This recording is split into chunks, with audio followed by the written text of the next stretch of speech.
And the Jaguars. Hello everybody, Gus Johnson along with Brent Jones. The Jacksonville Jaguars have won 7 straight. Brent, they are rolling. Well, the Jags unleashed their passing offense last week, letting Mark Brunell throw the ball downfield. The beneficiary, Jimmy Smith. You can't cover Jimmy Smith one-on-one, just ask Mike Ditka. Speaking of unleashing your offense, how about Tony Banks? The Ravens took off the chains off their offense, started throwing the ball downfield, came in with a big game last week, looking to attack the Jags today. So it's the #1 defense against the #2 defense in the National Football League. Coming up from Baltimore. と言いますか、例年に比べるとね、ちょっと苦しんでるかなって気がするんですよ、ところがディフェンスが非常に調子がいいもんですから、そうですね、特にやっぱりドン・ケイパースですよね、ディフェンスコーディネーターの彼のRavens Stadium, Baltimore, Maryland, Jacksonville, and Baltimore all set to get going. Jaguars have won the toss. They will receive the football and the weather. Ideal conditions for football here in downtown Baltimore. 51 degrees, sunny with a 13-mile-per-hour wind. Doing the kicking, Matt Stover for the Ravens, 2 touchbacks on the year. And back deep, Reggie Barlow, number 84, had a 74-yard punt return last week against New Orleans. Jacksonville won the first meeting 2 weeks ago in a defensive battle, 6-3. The rematch begins right now.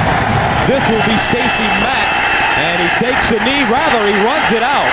Mack, and is chopped down at the 15-yard line. Benny Thompson, the special teams ace, with the special teams tackle, a bad decision by the return man, Stacey Mack. And that brings out onto the field the left-hander, Mark Brunell. Last week against New Orleans, 19 of 30 for 351 yards. Very aggressive offensive attack last week. Let them throw the ball downfield. They were very conservative last time they played the Ravens. Wouldn't be surprised to see them go up top very early, maybe even here in the first play. So the Jaguars start first down and 10 at their own 15. Brady in motion. Brunell passing on first down, stands in the pocket, knocked away. Ray Lewis got a hand on it.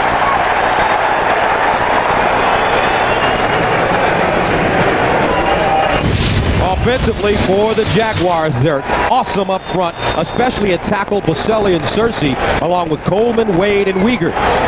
The backs and receivers, Fred Taylor out of the lineup because of the hamstring. He's replaced by James Stewart, Shelton, Smith, and McCardell, 2 great receivers. Kyle Brady, the tight end.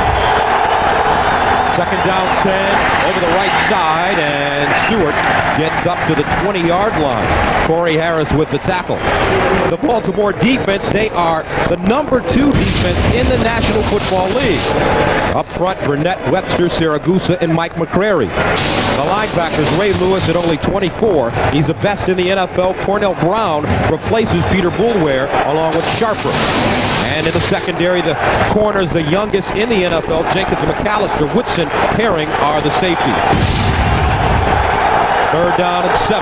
They need to get to the 24.5 for a first down. Brunell out of the shotgun. Peter Boulware in the lineup on third down. Brunell over the middle, and it's caught. First down at the 30-yard line. Keenan McCardell, and it's a gain of 10. Going one-on-one there with Rod Woodson. Rod Woodson, the former corner. That's not a mismatch. Usually you get your wide receiver versus a safety. It's a mismatch. You're going to see McCardell just come across the field on a drag route.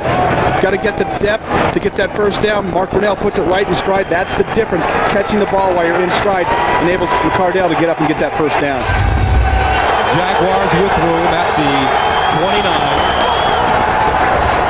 Brunell to the sideline, and he throws it low, cradled by McCardell at the 35-yard line, but it's incomplete.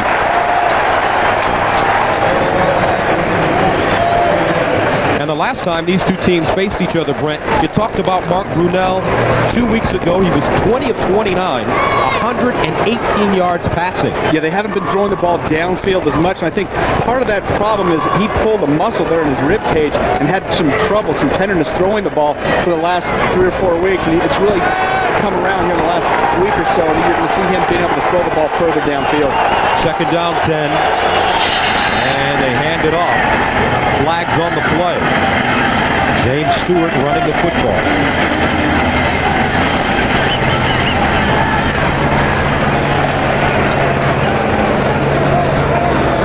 Prior to the snap, false start, offensive line, 5-yard penalty, remains second down. Ron Winter, the referee today.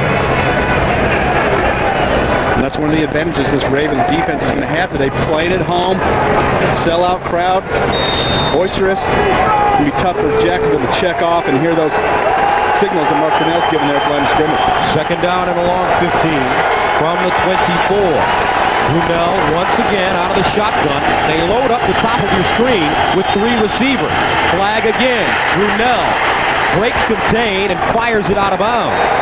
Tony Saragusa giving chase. And an injured player. Damon Jones, the backup tight end, number 88, and he limps off the field. Looks like a left ankle. And I think Saragusa there just beat the snap count. And Damon Jones catches a lot of touchdowns for this Jags team. They're going to need him in that red zone.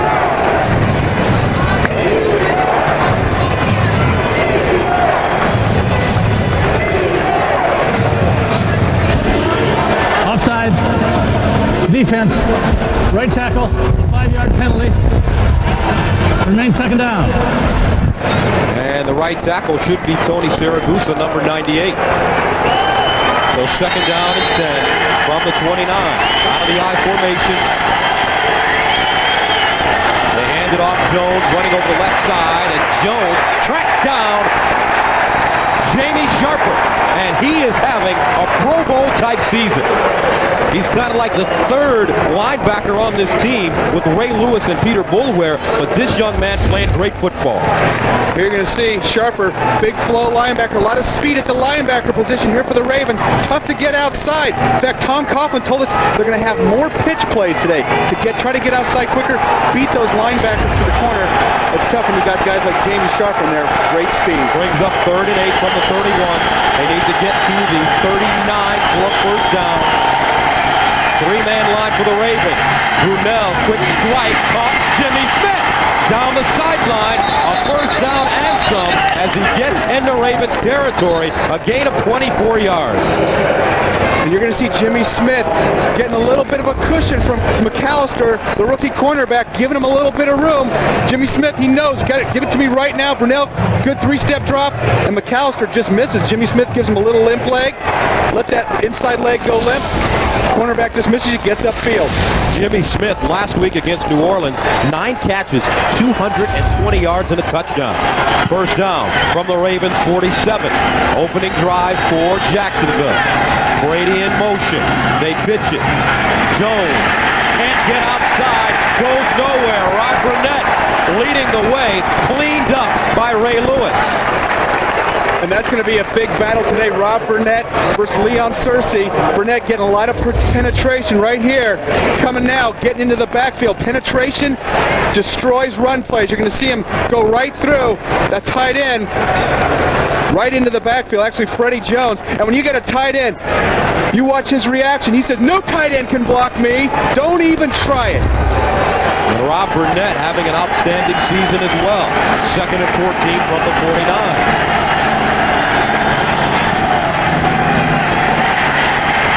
Underneath, and it's caught. Mark Brunell sprinting out and throwing a strike at the 38-yard line. Keenan McCardell with another catch. This time he gains 13 yards. And guys, you saw Mark Brunell sprint out just a few yards to his left side. They're moving the pocket here.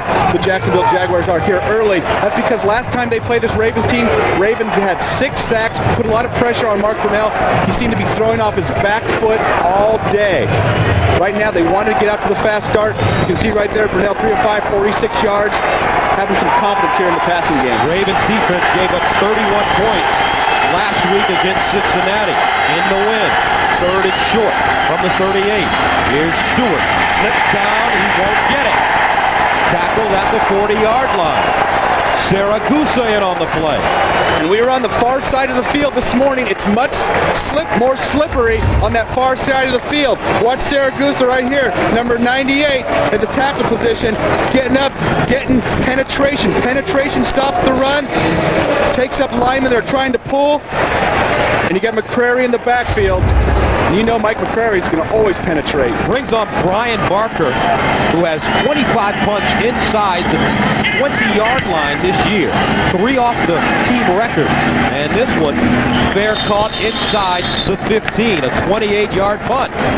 So the Ravens start with their backs towards their own end zone.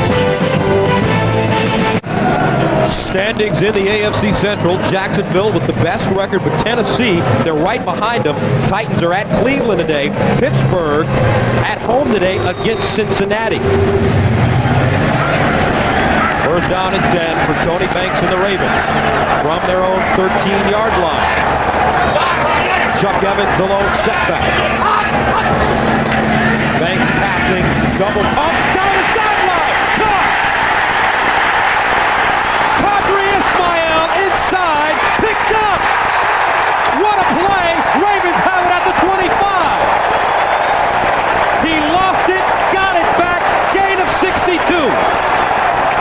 Huge play for the Ravens. They spread the field the first play. 3 wide receivers, get the Jags in nickel coverage. Watch Tony Banks, 3-step drop, pump fake. Fernando Bryant bites on the fake. Kadri Ismail right by him. Now watch him again. Once you get beat, watch Bryant come up and have the savvy as a rookie to punch the ball. And Patrick Johnson right on top of it, picks it up. So here we go. Ravens pitcher Eric Rett cuts it inside and gets to the 25-yard line. And that's the kind of play that can fire up a Ravens team that feels like they can play with this Jacksonville Jaguars squad. And guys, great savvy by Bryant. Now right there, Beasley's got to fall on the ball. It sounds easy. It's tough when that ball's moving. And Patrick Johnson, that's a heck of a job. Hustling, coming across the field, picking up that ball. Eric Rett told us yesterday, as you take a look at Ismail, that this is the most important game in the franchise's history. Jaguars jump offside. Tony Brackens. And you see Tony Banks using the hard count there. And we already saw it once when the Jags had the ball. They had an illegal motion penalty. This crowd getting into the game early. And that's one of the great things when you play at home.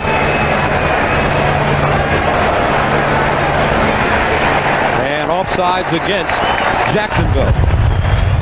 Neutral zone infraction on the defense. Movement into the neutral zone caused the offense to false start. 5-yard penalty. Remains second down. And you see Tony Banks, one of the key stats right here, 4 touchdowns, only 2 interceptions. He's not forcing the ball, being a lot more mature back in the pocket, waiting for things to happen instead of trying to force them to happen. Banks 2-2 as a starter this year. Second down 4, back to pass, sets up the screen. He's got Rett. Rett breaks a tackle towards the end zone. Touchdown Baltimore.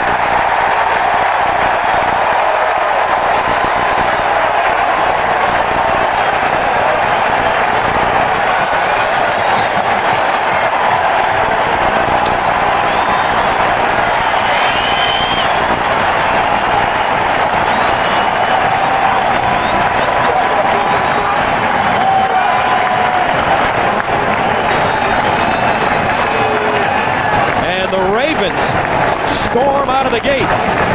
They lead it 6-0. Stover in to attempt the extra point. It's good. Brian Billick told us that today they were going to definitely go after Jacksonville from the very beginning until the end of this one. Nice screen. Watch it set up here. Watch Eric Rett out here in the flat. Watch number 60, Jeff Mitchell, just get a piece of the linebacker, Lonnie Martz, and that allows Rett, who keeps his legs turning, very aggressive runner, pound it into the end zone. 20-yard touchdown. Ravens up 7-0.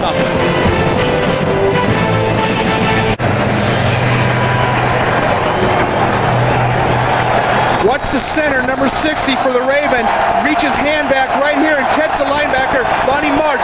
Just a great athletic move. That little piece, and Eric Rett's tough running right through Bryce Pop allows a big Ravens touchdown. And the Ravens send it away. Stacey Mack once again from the 2. Hops through the hole. Flags all over the field. A return of 22 yards, and Billy Davis says that it's against Jacksonville. Yeah, Dave Thomas, number 41, basically tackled this guy coming down the field, and he's arguing. There's not a whole lot of argument there. So while they mark it off, we'll take a break. Rhett to Banks, Banks to Rhett. That's the story so far. 7-0, the Ravens lead the Jaguars. 7:56 to go in the first quarter. Tom Coughlin, the head coach for the Jacksonville Jaguars, has never lost a game to Baltimore. But the Ravens really storm out 3 plays, 87 yards, a 20-yard touchdown for Eric Rhett. And that was the first touchdown on an opening drive against the Jaguars this year. Jacksonville backed up at their own 6. They hand it off. Nowhere to go. Not a lot of room. Tony Saragusa with the tackle on Stewart. And the Goose, as they call him. The 2 top defenses in the NFL. And they are very close. Just 0.9 of a yard separates the first and second defense. And if you talk to Baltimore, they think they've got the best defense in the National Football League. Second down 10 from the 6.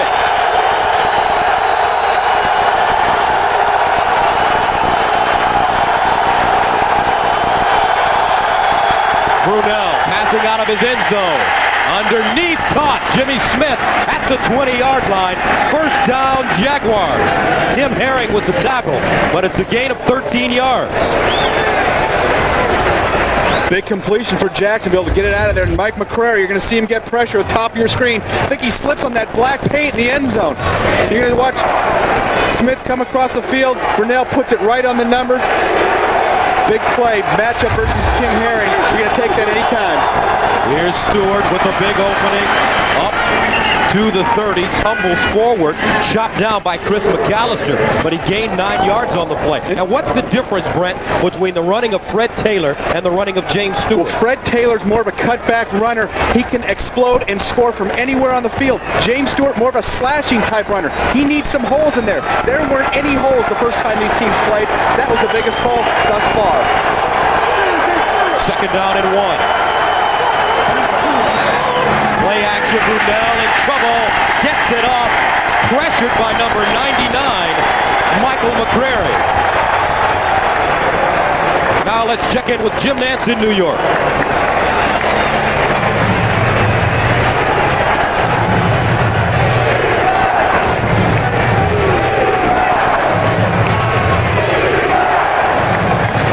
All right, Jim, the former Heisman Trophy winner, doing a good job, but this Baltimore team will play Tennessee next week here at Raven Stadium. Third down and short. They need a yard. Stewart in motion out of the backfield. Brunell. Almost picked off. McAllister. And he can't believe it. And that was 6 points guaranteed right in the rookie's chest. Read the route, jumped it, perfect timing. And it goes back to Jacksonville, third and short, not having the confidence in its run game to get that 1 yard. They missed it there on the first drive. Watch 28, Chris McAllister right here. Reads Brunell's 3-step drop and just drives on the outside receiver. You can't ask for more than that. Lewis at the 30-yard line with running room. It's the sideline. Jermaine Lewis tiptoes out of bounds at midfield. A flag on the play. May be a late hit. A 40-yard punt and a 21-yard return.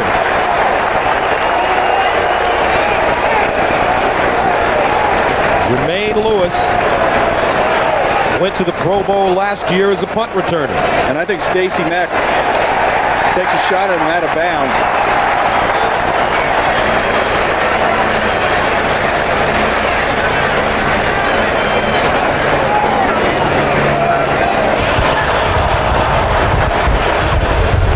Face mask. 5 yards only on the defense during the return. First down.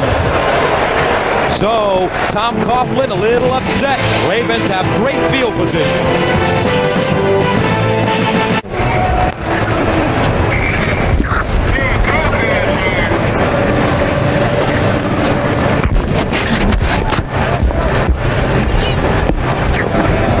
The crazy Raven. And Baltimore leads at 7-0. Gus Johnson, Brent Jones, beautiful day for football here in Baltimore, Maryland. And the Ravens have the momentum right now. And momentum is the key, especially when you have an offense that hasn't scored a lot of points this year, going against the #1 defense. A lot of confidence, a lot of ability now to take advantage of certain things since you've been aggressive early on. At the 45. Banks changing the play at the line of scrimmage. Banks wants to throw. Over the middle, caught Eric Rett. And he submarines to the 40-yard line. Lonnie Marks, the middle linebacker, with the tackle, a gain of 5. Offensively for Baltimore, Jonathan Ogden is the Pro Bowl left tackle. Mulatalo, the left guard, a rookie out of Arizona. Mitchell, Blackshear, and Lindsey. Backs into receivers. Eric Redd having an outstanding season. Chuck Evans, the fullback. Johnson, Ismail are the receivers. And Aaron Pierce, the former Giant, the tight end. 2nd and 5. Banks. Quick strike. Ismail turns it up. First down, Baltimore. Gain of 8. Defensively for the Jaguars, they have the #1 defense in the National Football League. Tony Bracken's the right end, having a Pro Bowl season. Payne, Walker, and Ronaldo Wynn. The linebackers, Kevin Hardy playing well, along with March and Bryce Pop. And in the secondary, Fernando Bryant's a rookie out of Alabama. Lake and Darius, the corners, are the safeties rather. Aaron Beasley on the right side. First down. Here's Rhett ambushed in the backfield. Kevin Hardy with the tackle. Kevin Hardy having a Pro Bowl year. He has been all over the field. Big flow linebacker, a lot of speed. You're going to see him come across here. 9 here, 51. Watch him jump into the backfield, come right through that A gap, disrupts the complete offense. Fullback misses him, brings down Eric Rett. Kevin Hardy, 106 tackles, 7.5 sacks. 2nd down, 12 from the 35. Justin Armour, the motion man. Tony Banks flips it out to Rett. 1-on-1, cuts it up. Eric Rett inside the 30. Stopped by Carnell Lake, but that's the greatness of Eric Rett. And Eric Rett is a natural cutback runner. You're going to see him one-on-one with Kevin Hardy out in the flat, and Hardy just slips down. When a guy cuts back like that on this turf, and we talked about it being slippery, you're going to see Rett come out of the backfield here. Hardy, number 51, coming out to cover him one-on-one. Watch Hardy slip. Rett's used to cutting back. That's definitely an advantage to the running back versus a linebacker out in the backfield. 3 catches for Rett for 33 yards. 3rd down and 5. Banks stands strong in the pocket, underneath, incomplete. Had a receiver, Jermaine Lewis, but he couldn't hold on. Jermaine Lewis in a little bit of a slump, found a little hole there. Tony Banks just led him a step too far. They've got to get Jermaine Lewis back involved in this offense. Too much of a big play guy to let just slide by the wayside.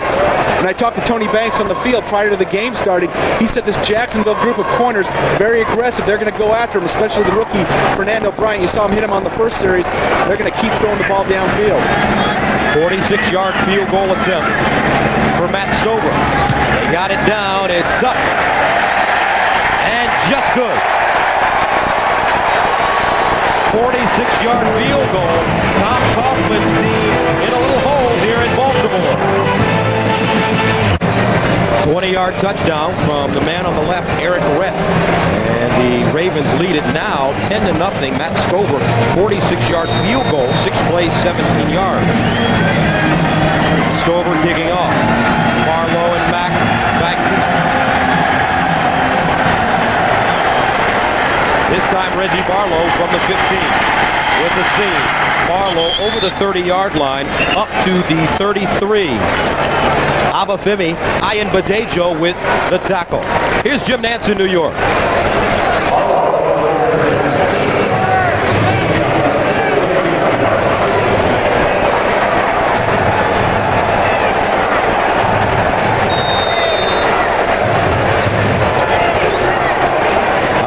we'll look at these numbers. In the first 10 games, the Jaguars allowed only 10 points in the first quarter.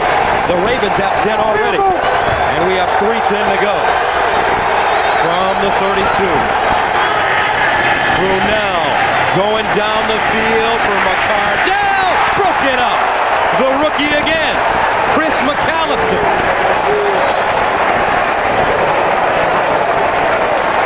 Almost had an interception earlier. Broke this one up here. And Keenan McCardell is going to have to go play defense, get his hand in there and bring down McAllister, who had good position on that ball step for step with McCardell downfield. And you see Jacksonville taking his shots downfield. They're going to have to establish some running game. Chris McAllister, great athletic pedigree. His father, James, was an All-America at UCLA. Stewart, James Stewart, over the 35, up to the 37-yard line. Rod Woodson, Dwayne Starks in on the play.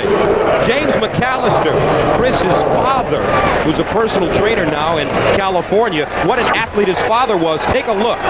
He was a UCLA All-America in 72-73. And he still holds the school's long jump record. Played for New England and Philadelphia in the National Football League. 3rd and 5 from the 37. Brunell under pressure. Gets it to Stewart. Incomplete. Threw it over his head.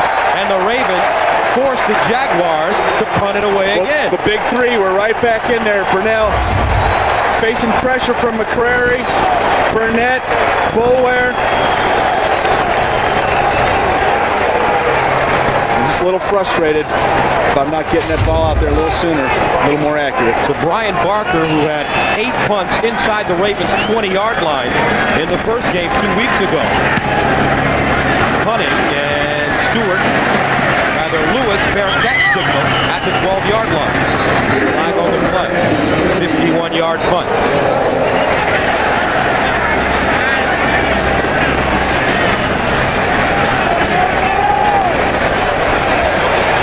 A legal man downfield against the Jaguars. And you're going to have to re-kick that. Give your guys a shot. That was a heck of a kick by Brian Barker. 51-yarder.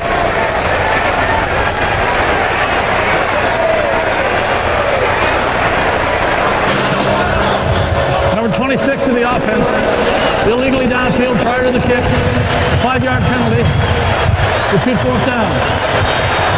And as a former special teams player, you hated a flag after you ran downfield 60 yards full speed. It takes a lot out of you, and you come back and have to do it again. Definitely advantage Jermaine Lewis. Renee Stewart got down the field a little quick, and they'll have to do it once again. This time Barker is backed up. He's standing at the 18-yard line. Jermaine Lewis back deep at the 27.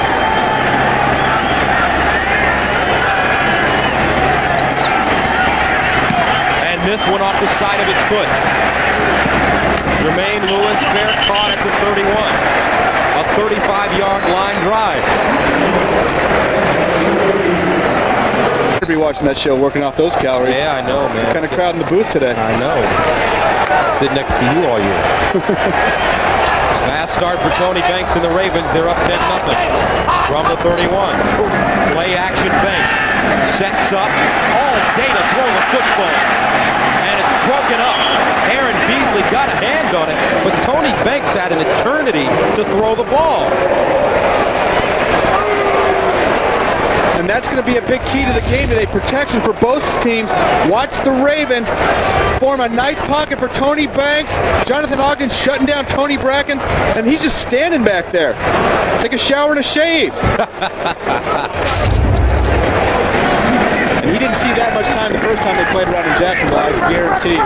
Banks 5 of 7, 75 yards. 2nd and 10 from the 31.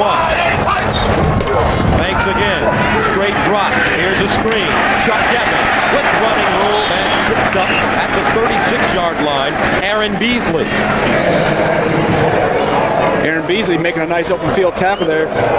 Batted down the play before. Nice job because Chuck Evans had some big running room.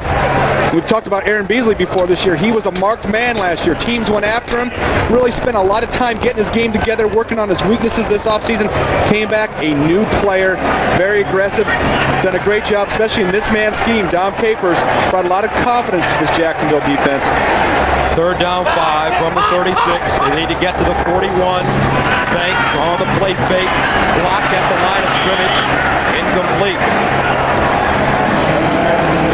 And he had Chuck Evans, and that's so important to block passes. If you don't get pressure, if you don't get in his face, Tony Banks had time again.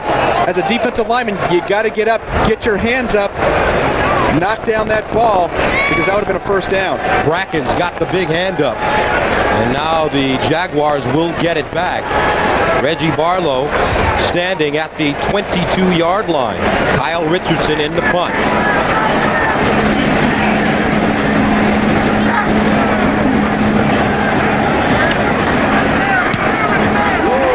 High, long kick. Barlow retreats to the 14. Barlow cuts it back. Fumbles the ball! Ravens have it! Billy Davis picked it up. And Jamie Sharper knocked it away. You see Barlow cut back across the field, and Sharper, a starter at linebacker. We know he's got great speed. We talked about it earlier, having the savvy to reach out and grab that ball. Watch this, just coming to the edge of the screen. That's a lot of weight on your right arm when you're carrying it with one hand. Huge play. Turnovers can change the game. We all know that, but especially when you're playing at home. Ravens with the football at the Jaguars 23. Flag on the play. Banks in the end zone. Ismael broke it up at the last moment, but a flag. Fernando Bryant covering. But an earlier flag, there may be 2 violations. One sits at the 23 and another one in the end zone.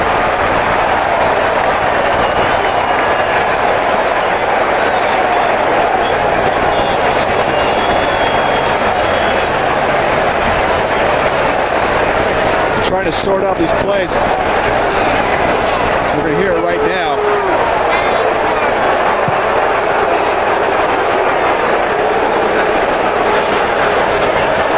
There are 2 fouls on the play. Illegal shift on the offense.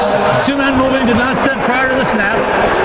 Pass interference, number 26 of the defense. The penalty's offset. We'll replay first down. Boy, Brian Billick not happy about that. And they called pass interference on Fernando Bryant at the very end of the play. Reached out and grabbed the arm of the receiver. And Brian Billick frustrated because you shouldn't have 2 men moving at the same time. It took away an opportunity to have the ball at the 1-yard line. So they do it again, 1st and 10 from the 23.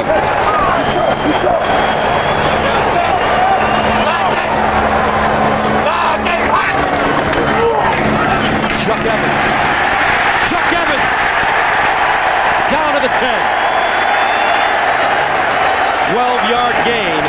And when you talk about power football, there's a perfect example. When you talk about power football, you're talking about this Ravens offensive line. Watch the center and guard double team rub. Big hole. When you get a double team, Jeff Mitchell once again putting his guy out there. And Chuck Evans just pounding the hole right now. He's a big load. He gets a full head of steam. It's tough to bring him down. Offensive line had a tough day in Cincinnati last week. They've come out firing off the ball today. From the 11. Evans again. And Evans spins and is down inside the 10-yard line. Gary Walker, the Jaguars' big free agent acquisition from Tennessee, with the tackle. And it's funny because when we had this game 2 weeks ago, both defenses stepped up and had huge games. So that's the end of the first quarter of play with the score. The Ravens on top of the NFL's #1 team, 10-0. We'll return to Baltimore right after this message.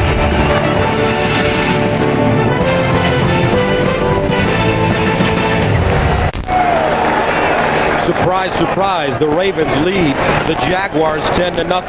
These two teams played just 2 weeks ago. Jaguars won it at home 6-3, and they are perfect against the Ravens 7-0.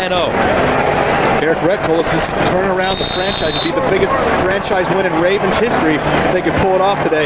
Down in the red zone, got a great mismatch with Justin Armour, big 6'4" wide receiver. They like to go to him in these type of situations. He's in motion right now.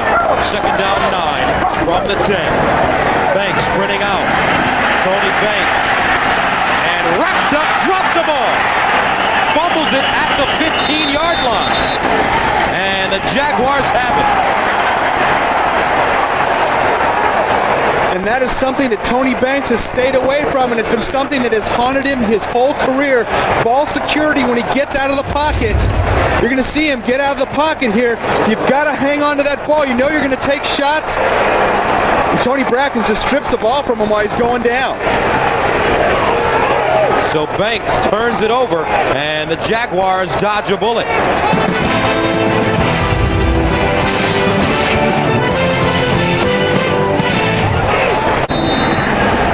You're going to see the Ravens roll Tony Banks out to the right side. Jacksonville covers up the wide receivers. He goes to pull it down. Brackens tackles him, and Tony Banks tries to spin out of it. Brackens just strips the ball. Jaguars from their own 15. Underneath, knocked away. McAllister in on the play. Flag comes in late. McCardell, the intended receiver. Kim Herring also there. And that was a late flag coming from center field. They're going to call interference on McAllister, who's getting a great break on Mark Brunell's throws today. Pass interference. Number 28 of the defense penalizes the spot of the foul and a first down. You're going to see him come right through, and he does just get a little piece of McCardell right before the ball gets there. Seen worse, but that is interference. First down for the Jaguars at their own 24. James Stewart. The running game non-existent today for Jacksonville. Ray Lewis shot the gap and made the play. And one reason for Tony Banks' troubles during his career is his inability to hold on to the football. He turned it over there. And take a look at this. He started 3 seasons with the Rams, 43 games. And those fumbles are something that have haunted him his whole career. He's got to get away from that. Work on holding the ball with 2 hands when he's out of the pocket. Second down and 9. Brunell, chase, and he dumps it out of bounds. Rob Brunette right there, bearing down on Mark Brunell. And once he gets out of the pocket, once he breaks that pocket and throws the ball at or near the line of scrimmage, it's not intentional grounding. And you're going to see the pressure come up here. The whole Ravens defense collapsing that pocket. Rob Burnett getting right into Mark Brunell's face. Brunell takes a shot, and that's the kind of pressure that he got last time these two teams played just a couple weeks ago. Brunell has missed his last 5 attempts. Third down 9 from the 25. They need to get to the 34.5.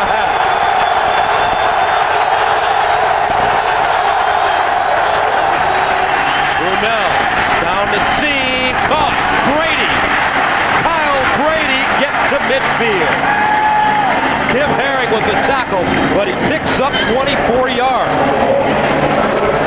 And you're going to see Mark Brunell have time. The pocket forms this time. Watch him be able to step up and step into the throw. Kyle Brady coming across the middle, the big tight end.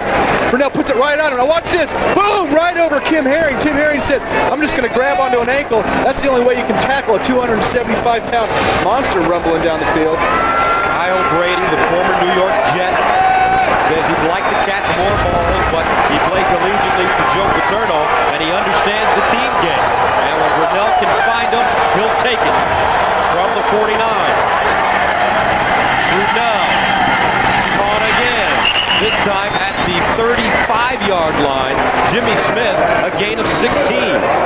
And the middle of the field, a little soft now for the Ravens. Yeah, you know, and it's really about the pressure. We talked early on about the pressure is going to be key. Pass protection. Mark Brunell, when that pocket forms and he has time to step up and step into his throws, he's one of the best in the league. He's got 2 great wide receivers outside and an emerging tight end, Kyle Brady. The Ravens got to continue continue to pressure Mark Brunell with that blitz scheme. Three receiver package from the 34.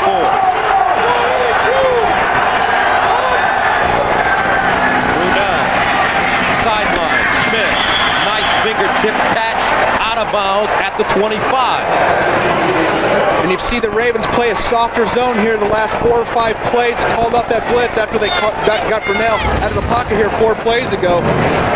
We've talked about Mark Brunell having time to step up and step into the throws. Got a couple of all-pro wide receivers. Jimmy Smith, one of them. Nice footwork there, keeping both feet in before he gets out of bounds. So Jimmy Smith, 4 catches, 64 yards. First down at the Ravens 24. Reverse. Down to the 15-yard line. Alvis Whitted, backup wide receiver. Stopped by Rod Woodson. Little special play right there. Alvis Whitted doing a nice job, breaking it back in, little cutback, getting upfield. This is just a huge drive for Jacksonville. They were facing being down 17-0 prior to that Tony Banks fumble on the road. And to be able to take it from that spot deep in their own territory and drive down the field and score a touchdown right here, if they could do that, it would be a huge momentum swing. 7th play of the drive that started at the Jacksonville 15. Brunell trying to audible. Here's Stewart over the left side, cuts it up, and Stewart gets to the 8-yard line. Mike McCrary with the tackle. And watch big Kyle Brady here in number 80 on Mike McCrary. Good initial explosion, punch, a little help from Shelton. Call that a chip. Mike McCrary's used to getting chipped all season long. With guys coming out and trying to stop that force, a little bit of a double team. And I'd look for the Ravens to get McCrary upfield more, back into Brunell's face here, maybe cut some things inside. First down goal will go from the 8. In the end zone, incomplete, intended for Damon Jones. And Brunell got the ball off quickly, and Rob Burnett slammed him as he delivered. And everybody's been talking about Baselli and McCrary, but watch Burnett and Cersei. Burnett with an arm over inside, getting right up in the middle. A lot of pressure coming from the outside. Brunell taking a shot right here. Kevin Hardy, Cornell Brown actually getting in there. Second down and goal from the 8. Play action. Brunell with running room in the end zone. Touchdown. Jimmy Smith.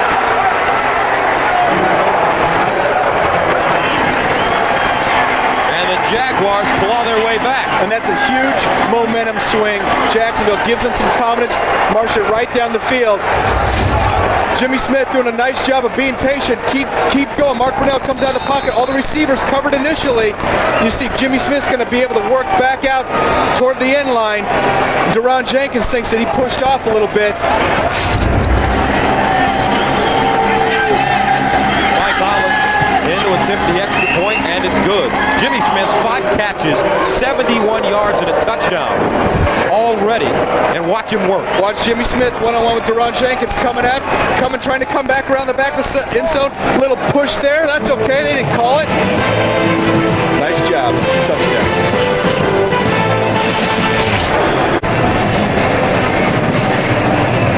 (10-7), the Ravens lead the Jaguars, the Inner Harbor here in Baltimore. There's a football player right there. Mike McCrary, blood, sweat, dirt mixed in with that nice white uniform.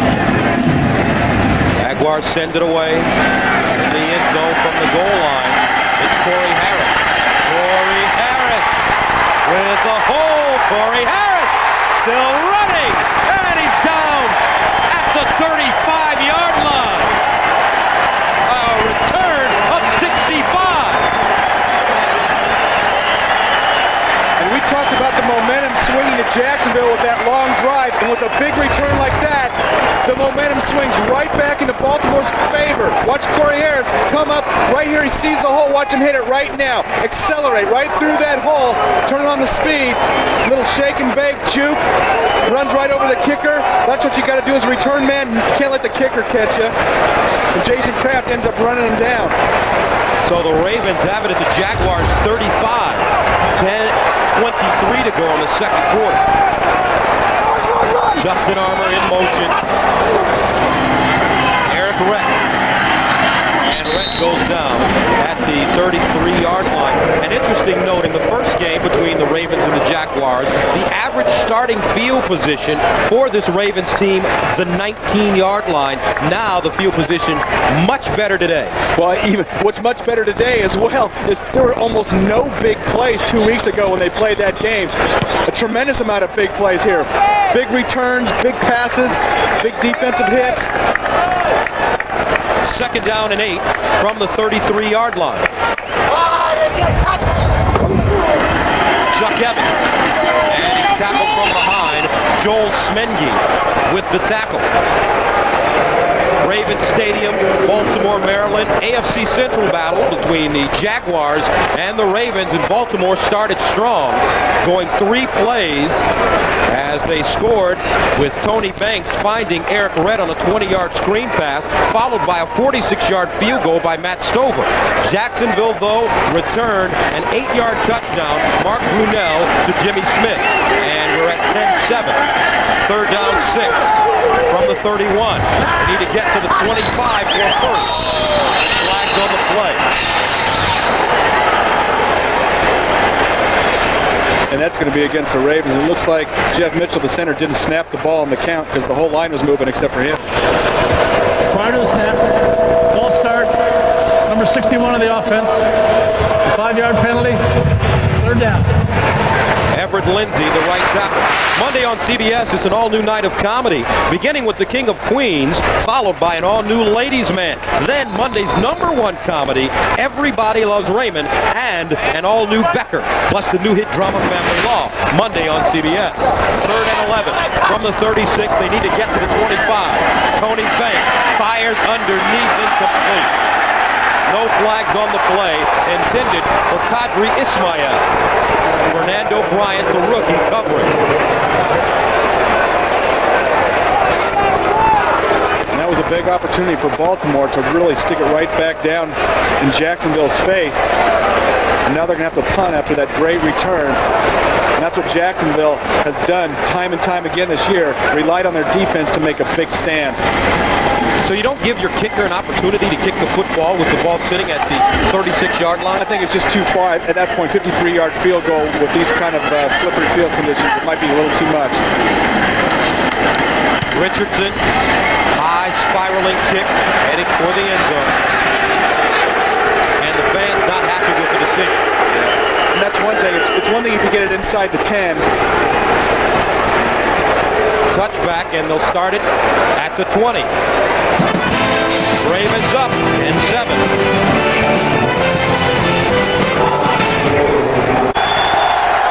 Jaguars with the ball at their own 20. Brunell audibly.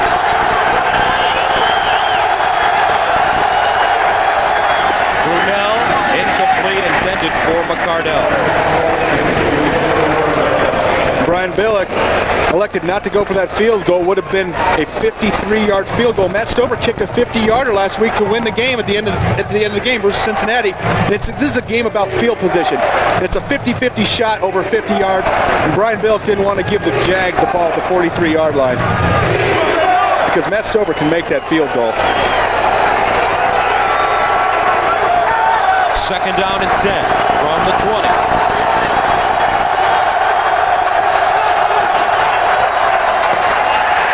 Brunell on the sideline. Jimmy Smith, did he have both feet in bounds? Yes, at the 30-yard line. And Jimmy Smith seems to be wide open today, Brent. And they're giving him a lot of cushion. I think he might have just gone over 1,000 yards right there. I think he needed 7 coming into that. Catches 10 yards. 4th consecutive 1,000-yard season. And what a great story, Jimmy Smith. Cut by the Cowboys in '94, went to the Eagles. You don't think they need a receiver? He cut him, got cut there, and was out of football for that season. Brunell sets up in the pocket, and he throws it down the field, incomplete. Some amazing scores going on in the NFL today. Take a look. Buffalo holding on at home against New England. Tennessee trailing Cleveland. Wow. And this one is even bigger. Cincinnati pummeling Pittsburgh 24-3. The wheels are coming off there in Pittsburgh. How about Pittsburgh's already lost to Cleveland at home. That's embarrassing the first year. And then they have Cincinnati coming in with you. Didn't want to be around Bill Cowher this week. 2nd down 10 from the 31. Brunell screen, Stewart, and he's rocked. Ray Lewis delivering the wood. A loss of 3 yards. And you're going to watch the Jacksonville Jags set up the screen pass. Deron Jenkins, number 25, is going to come right through. He reads it, going to come penetrating right through, and then he's going to set up for Ray Lewis laying the wood on James Stewart. And Ray Lewis is all over the field. Been to the Pro Bowl a couple times, only 24 years old. I think he's the best linebacker in the National Football League. 3rd down 12 from the 29. They need to get to the 41 for a 1st down. Brunell looking down the middle, caught by Brady. The 2nd time this game that Brady has come up with a big 3rd down reception for a 1st down. This time he gains 24. And that's what happens when you got great wide receivers. Watch Kyle Brady. He's going to come up, find the middle of the field. They're leaving it open in the zone, taking a double zone out to the wide receivers. You can see the big hole right now. As a tight end, you just got to find that hole, sit in it, square your shoulders up to the quarterback, just like Kyle Brady does. Here's Stewart running over the right side. He's ambushed. Kyle Brady, 2 catches, 48 yards, and what a nice young man. We talked to him yesterday, and he told us, hey, I could complain, but I like the team attitude and atmosphere here in Jacksonville. And coming over from a Bill Parcells coach team to a Bill Parcells descendant, Tom Coughlin, very, very similar in the way that they approach things, very disciplined. He said even Tom Coughlin was surprising, even more attention to detail than Bill Parcells. He's used to that style of system, especially coming from Joe Paterno in college. From Harrisburg, Pennsylvania, about an hour and a half, 2 hours from Baltimore.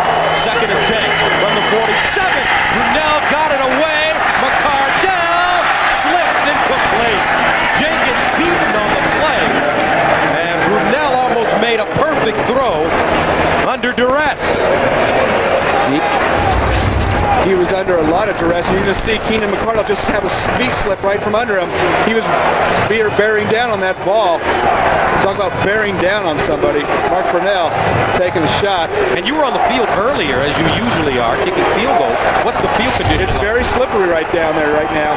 And Jacksonville's slipped more than Baltimore. Baltimore being their home stadium, they have longer cleats. They know they have an idea of what to expect out there. It's hurt the Jags. 3rd down 10 from the 47.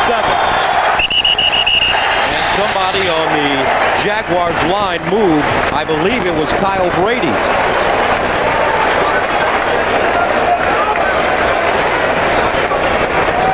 Prior to the snap, false start, number 80 of the offense, a 5-yard penalty, remains 3rd down. So instead of 3rd down and 10, it's 3rd down and 15. And they need to get to the 37 for a 1st. The weather is getting colder, but the divisional races are heating up. Get a complete review of every team as they battle for playoff positions. Just click on NFL at cbs.sportsline.com. 3rd and 15.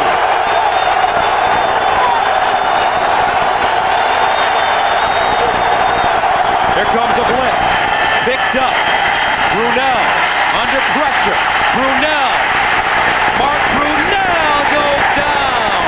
Peter Boulware playing with one arm tied behind his back, and he comes up with the tackle. You talk about the most courageous youngest player in the National Football League this year. And not only that, still one of the top leaders in sacks, Peter Boulware. We see Ray Lewis here come up the middle. John Waite picks up the blitz right now. But McCrary coming from the other side forces Burnell out of the pocket. And watch Boulware right there to lasso him. Boulware playing with a dislocated shoulder game after game. High spiraling kick by Barker to the sideline. Flag on the play. He lets it go into the end zone for a touchback. There's Boulware. He dislocated that shoulder during the preseason in camp and has been wearing that shoulder harness the entire year. And I actually had a dislocated shoulder a couple years when I played it and had to wear that harness, and you can't move. They tell me it's like a straitjacket. I've never actually been in one before, but for half your body, you can't get that arm up. And if you hit it the wrong way, that shoulder pops out, dislocates. That's happened to Boulware a couple times this year. A lot of pain. Last week against Cincinnati. There is no infraction on the play as the ball had been kicked prior to the infraction. The result of the play is a touchback. First down. So the Ravens will start from the 20-yard line. They lead the Jaguars 10-7.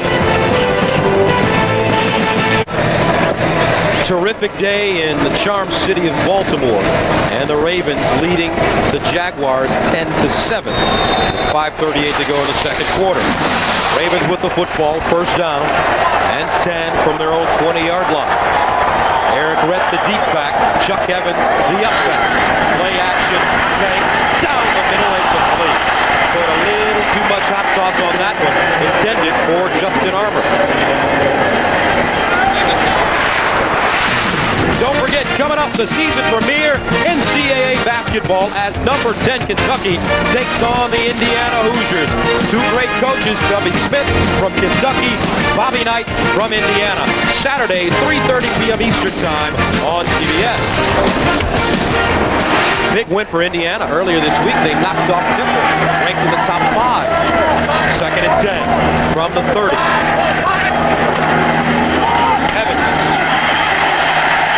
Chuck Evans lowers his head and is close to the first down. Chuck Evans. We've seen Chuck Evans run to that left side where they got big Jonathan Ogden out there leading the way. See a lot of push, big hole. Chuck Evans with full head of steam. We talked about it earlier. Tough to bring down. In second and 10, you don't expect to pick up a first down running the ball, but that's exactly what the Ravens just did. Play collegiately at Clark Atlanta University in the SIAC in their conference teams like Morehouse and Savannah State. First down and 10 from the 30. Eric Rett this time with running room. Rett gets to the 35-yard line. Tony Brackett with the tackle, and Tony Banks barely able to hand that football off. And watch Kevin Hardy time the snap of the ball. He almost takes the center exchange, and he tackles Tony Banks right when he hands the ball off. Might have twisted his ankle up there a little bit.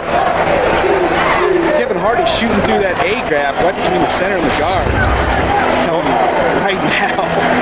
Second down 4 from the 34-yard line.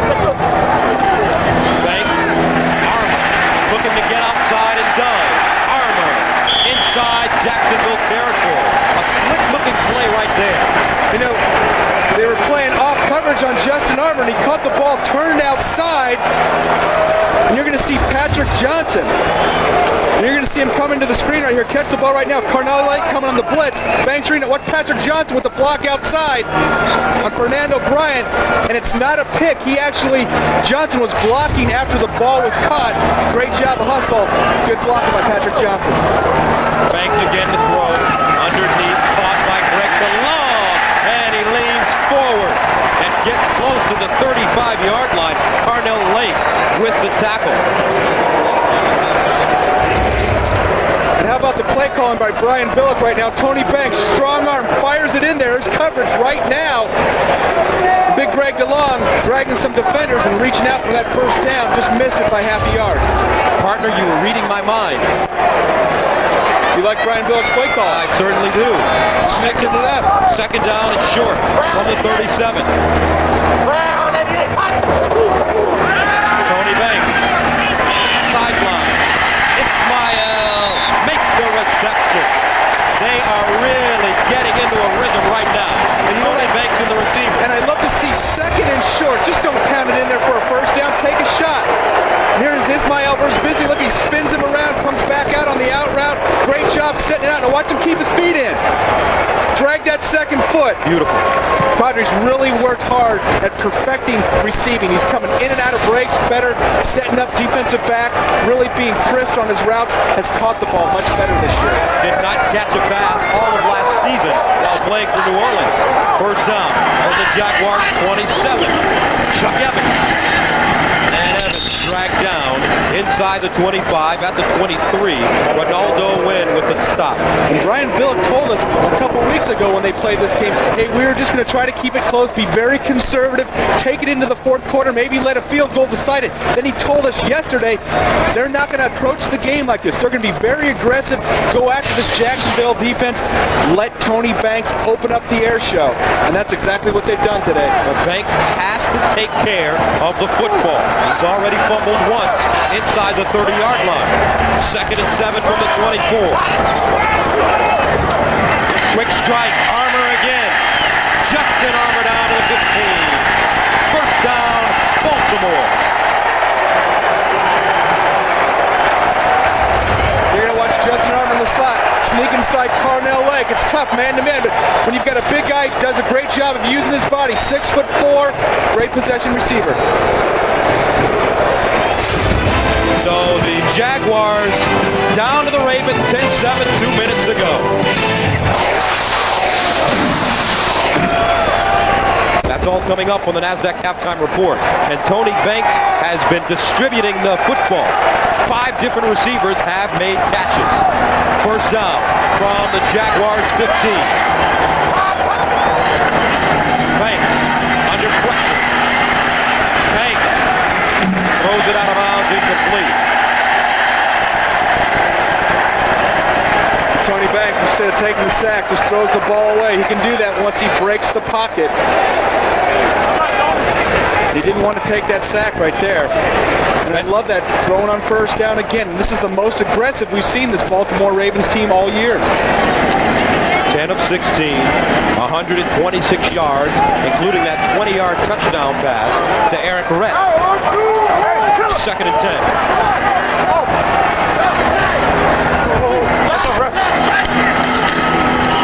Eric Rett lowers his head, stopped by Kevin Hardy inside the 15-yard line.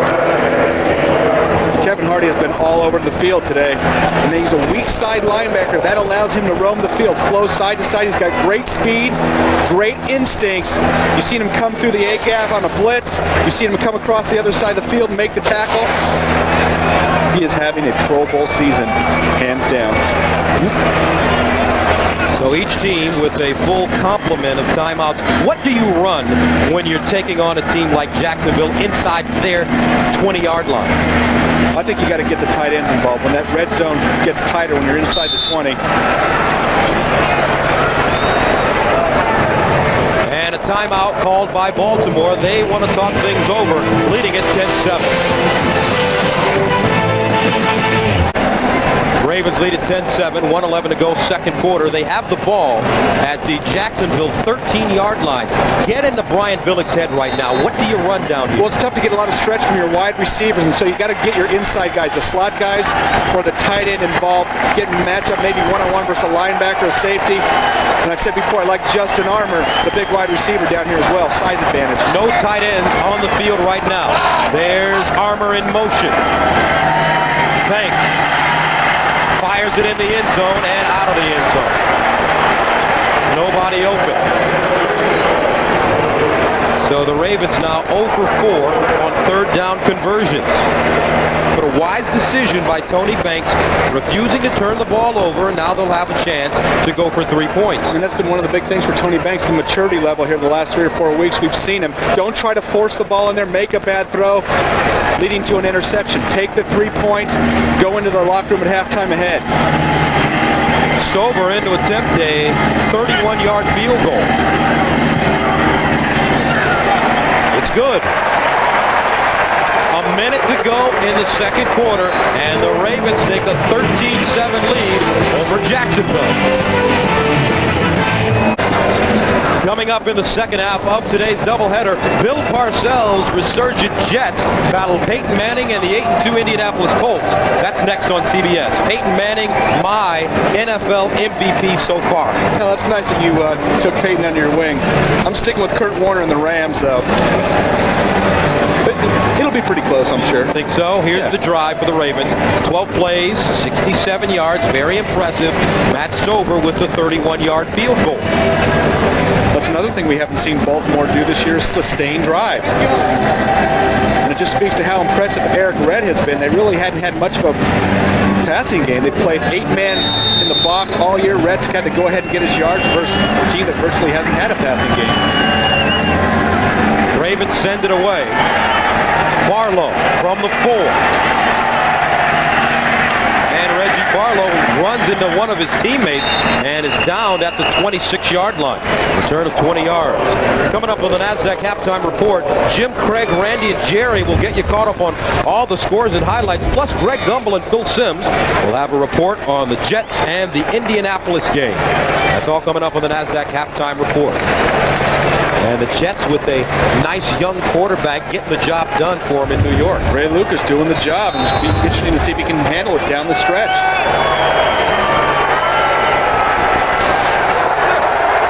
3 timeouts remaining for the Jaguars as they begin at their own 26.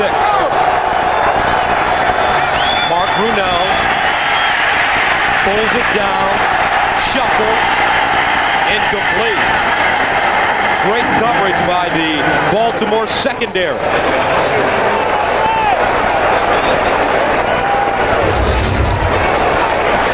Watch the coverage. You got 3 wide receivers. Watch the blanket that the Baltimore Ravens defense. Look at, they're all covered. Here's the receivers. 1, 2, 3. Coverage.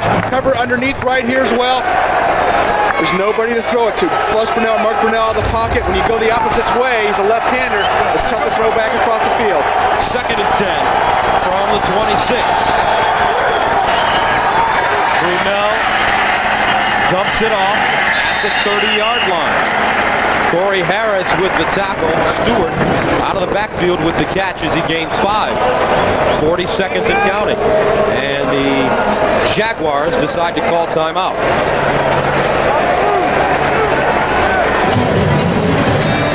Jacksonville doesn't have great position here at the 30-yard line, and if they throw an incomplete pass here, the Ravens might get a chance to get the ball back and maybe sneak into field goal position. Minnesota dismantling the San Diego Chargers at home today, 28-7. So much for that upset. It was 7-0 San Diego. And how about Washington leading Philadelphia at home? Eagles beat the Redskins during their last meeting. Kerry Collins getting the start for the Giants today as they face Arizona at the Meadowlands. St. Louis rolling over New Orleans. 3rd down and 5 from the 31-yard line for the Jaguars. They need to get to the 36. They're 4 of 8 on 3rd down conversions.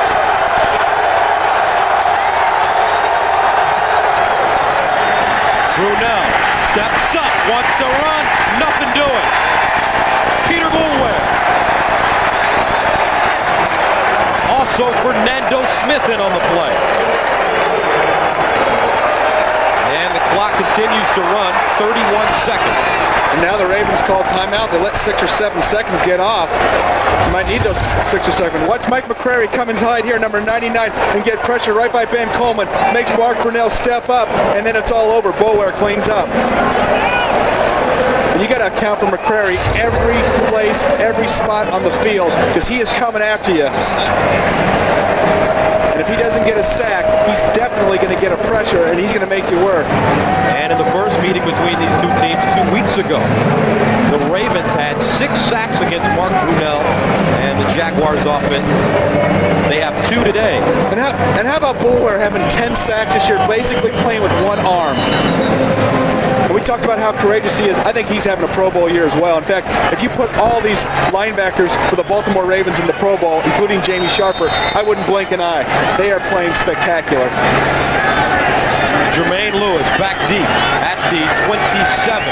Needs a good return here. 33 seconds to go. 5th punt of the game for Brian Barker. This one low, a line drive. He'll have a chance to return it at the 15. Lewis. And Jermaine Lewis is tackled at the 28. 55-yard punt, 11-yard return.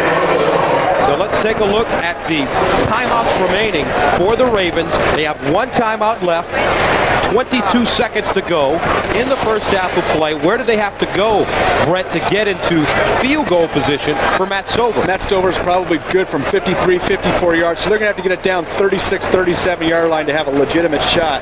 They've only got one timeout. And you think usually you work the sidelines. Maybe now's the time for an out and up. You get guys jumping the out route.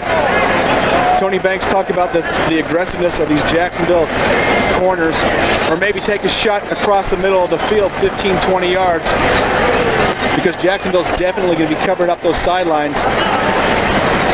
And with 22 seconds left, maybe just go into halftime ahead 13-7.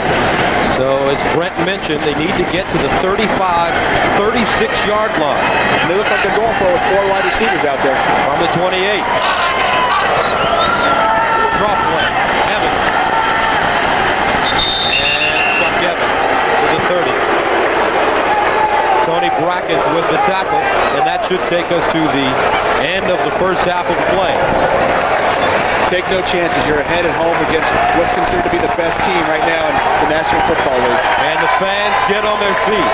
Their Ravens head into the locker room leading the best team in football, 13-7. So that's the end of the first half with the score, 13-7 Baltimore. Coming up on the NASDAQ Halftime Report, join Jim Nance and company for all the scores and highlights from today's action.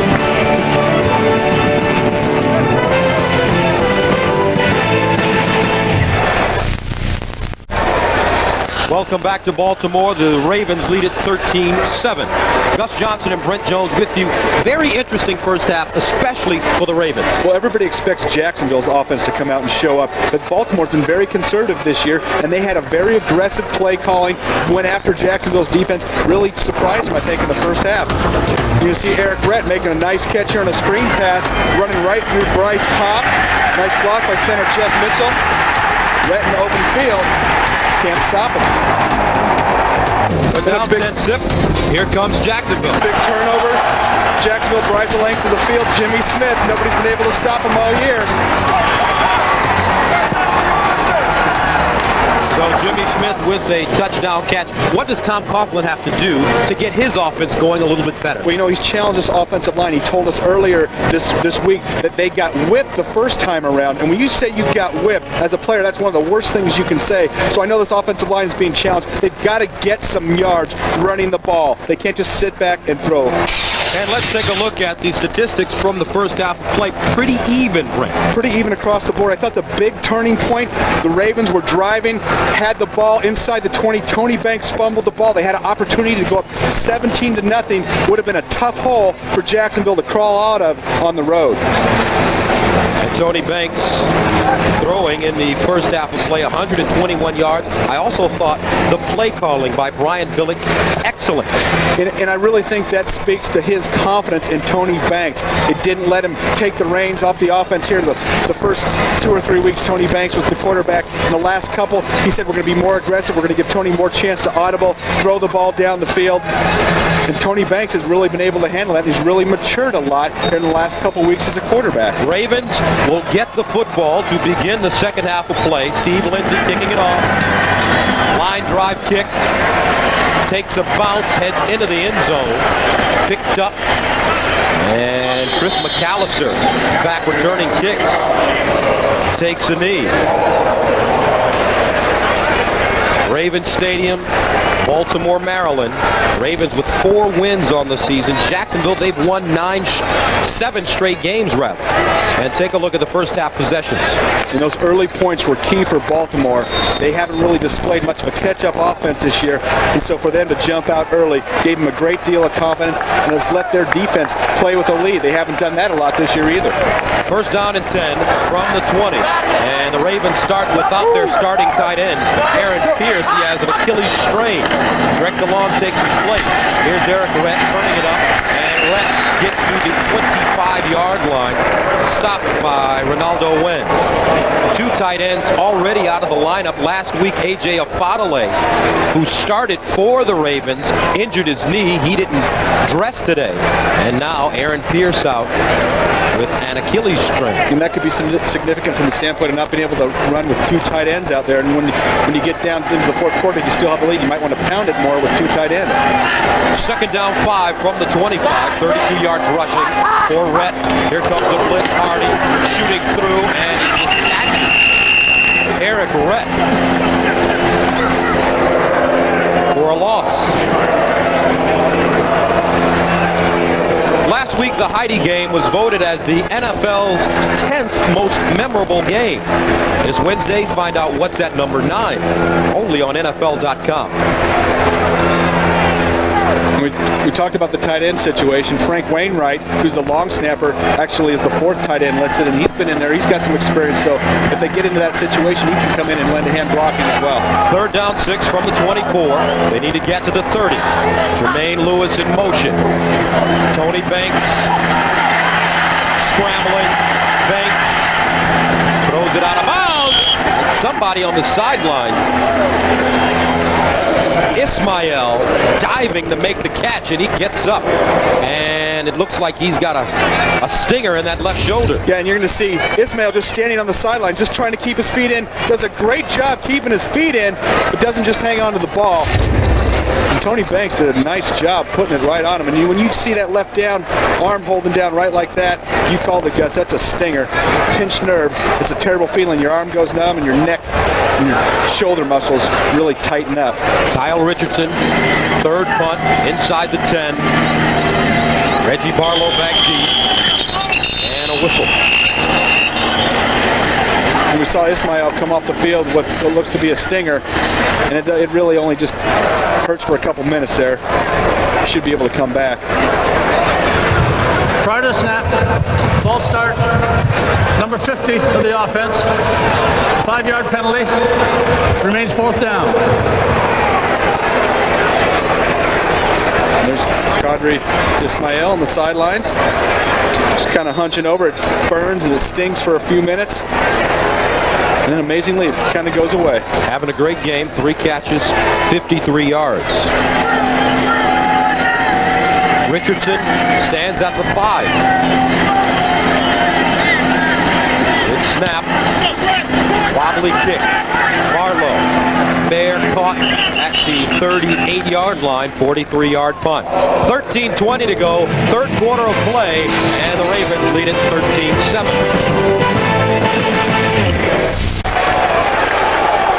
Fred Taylor, the star running back of the Jaguars, out because of an injured right hamstring. Tried to loosen it up before the game, but just unable to do it.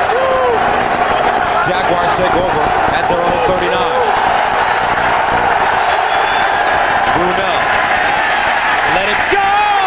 Almost intercepted. Brunell buried as he delivered the football. Saragusa. And watch the Goose come right up, come right over center, coming inside. And he comes up, keeps pressuring. Boom, right in Mark Brunell's face. And the linebackers get a lot of credit in this Ravens defense, but Tony Saragusa and Larry Webster have done a great job keeping the center and guards off the linebackers this year. 2nd and 10 from the 39. And off Ray Lewis. This Baltimore defense, they can play.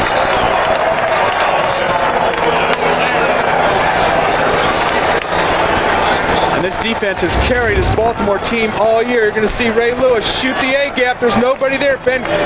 Leon Searcy coming around, pulling, misses him. Lewis just gets the jump. And he's listening for the crowd, and they're screaming. Gives him a little salute as well. They lost 4 yards on the play. 3rd and 14 from the 35. They need to get to the 49. Brunell over the middle, wide open. McCardell, first down. And there is a problem, Brent. in the middle of the field for the Ravens defense. That's the third time during this game that they've needed a long third down conversion and gotten it by going over the middle. And it's one thing to have the big tight end Kyle Brady coming across the middle, but a wide receiver on third and long, you've got to be able to cover Keenan McCardell coming across the middle of the field. Zone coverage, nobody home. Linebackers got to be responsible for that drop. There's got to be a safety back there as well.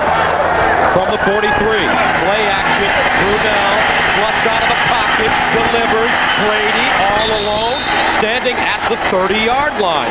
Jamie Sharper with the tackle. And we just talked about the middle of the field, and I watched Kyle Brady on his route, ran a crossing route, sat in the middle of the zone. There was nobody there. In fact, it even took a minute for Mark Brunell to see him. Watch him come here from the right side, going to come out here, just throttle down right in the middle of the field. Watch him turn and get his hands around. He's waiting for Mark Brunell to throw the ball. He's ready right now. Has to wait a couple of seconds. Hey, Mark, look at me. Throw it. Brady, 3 catches, 62 yards. A career high. First down and 10 from the 29-yard line. Brunell again to the sideline. And Jimmy Smith, a rare drop. You don't see that too often by Smith. And he was standing right in front of Jamie Sharper and Deron Jenkins. And that is a rare drop.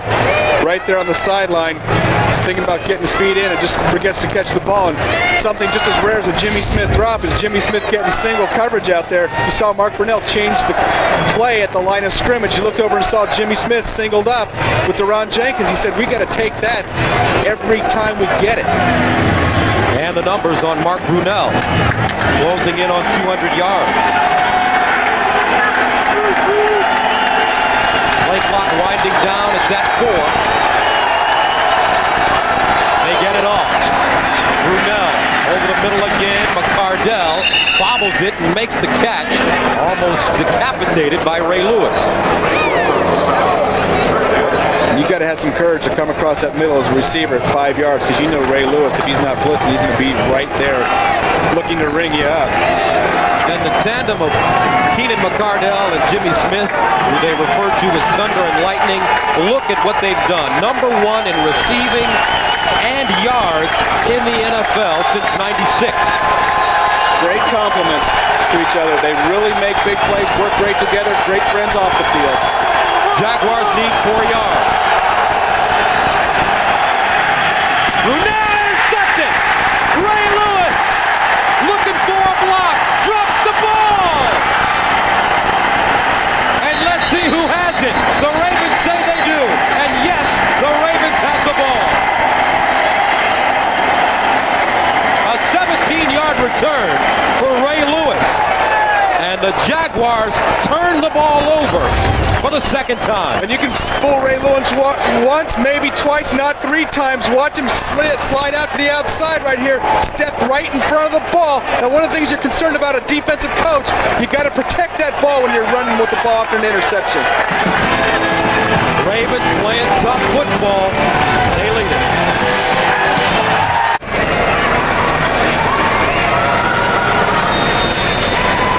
Let's play some defense on the field with Ray Lewis. Watch him take the initial drop, and then see Mark Brunell looking over here, and he comes flying right across, reacting to Brunell's look and his eyes, steps right in front of Reggie Barlow, and he's off to the races. 6 career interceptions for Lewis. Now Tony Banks. Banks in trouble, and he's sacked. Flag on the play. Gary Walker finally got to him. First sack of the day given up by the Ravens offensive line. Here's Big Gary.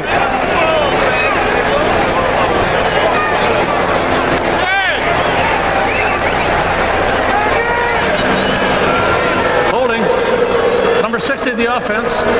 Penalties decline. Second down. Jeff Mitchell. Ravens Stadium, Baltimore, Maryland, where the Jaguars and the Ravens are squaring off in an AFC Central battle. Gus Johnson, Brett Jones. Second down 15 from the 29-yard line. Draw play. Chuck Evans. And he rumbles up to the 38. Make it to 39. Baltimore jumped into the lead in the first quarter of play thanks to Rhett. You talk about an unsung hero, though. We always talk about Eric Red. How about Chuck Evans? How about getting that little shake and bake? Elude the tackler, get upfield, and he's got some great forward momentum. Big, heavy fullback, but he's got little sweet feet as well. 3rd down and 4 from the 40. Need to get to the 45-yard line. Making the 44 and a half. Here's Banks, deflected, incomplete. Tony Bracken's 2nd time he's deflected a ball today. And that's crucial. If you're not going to get a sack or get a pressure and force the quarterback out of the pocket, get your hands up. It's all about timing. Watch Tony Brackens. He's going to get number 90 right here on the top of your frame. Watch him get his hands up, time the jump just right. He's not getting pressure. He's just standing at the line of scrimmage. Tony Banks had the 1st down. Brackens playing smart. If he's not getting sacks, he's knocking the ball down. Richardson stands at the 25.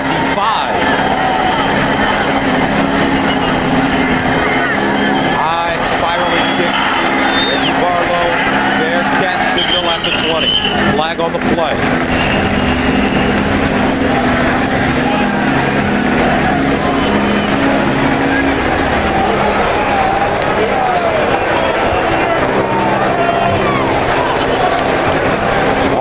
Penalty against the Ravens.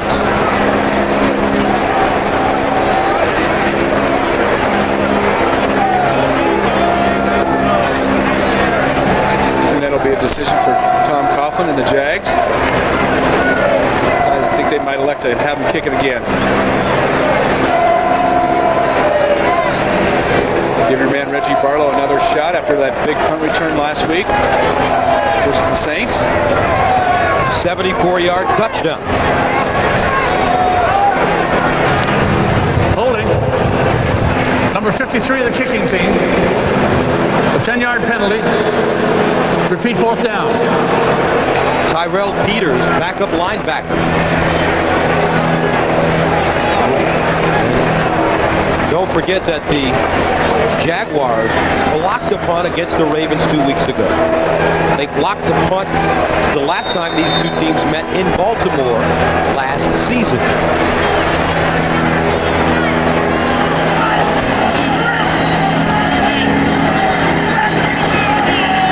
No rush, wobbly kick, heading out of bounds, and it takes a bounce backwards. Not a very good punt for Kyle Richardson. And as a result of the penalty, the Jaguars pick up 20 yards on the 29-yard punt. 1 special night. 1st down from the 41. Brunell pump fake. Brady, and he's checked down at the 44-yard line. Deron Jenkins. And Brady down hurt. Brady holding his left knee. Jenkins went low. And here you can see Deron Jenkins get his helmet right on Kyle Brady's knee. When you catch that ball in the flat and turn up, you don't have a lot of time to know where the guy is. You see Kyle come right down with it and catch it right on the knee. Boy, and that's scary for the Jacksonville fans. We saw Tavian Banks, similar type of injury a few weeks ago.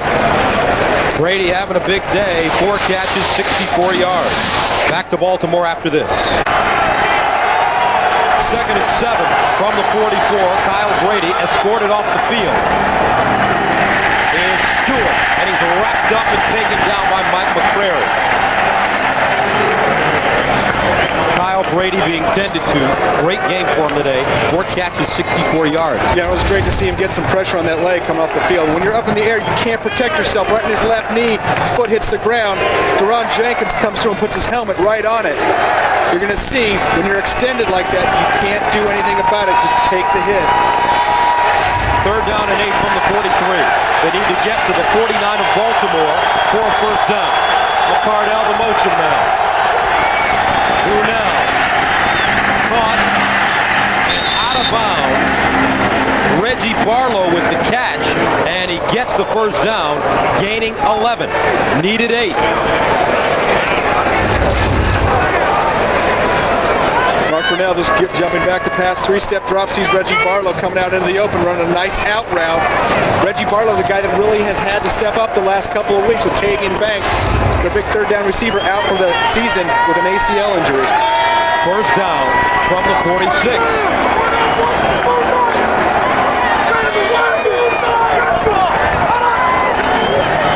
Stewart. And he lowers his head and gets to the 40-yard line. Now let's go to Jim Nantz standing by in New York with an update.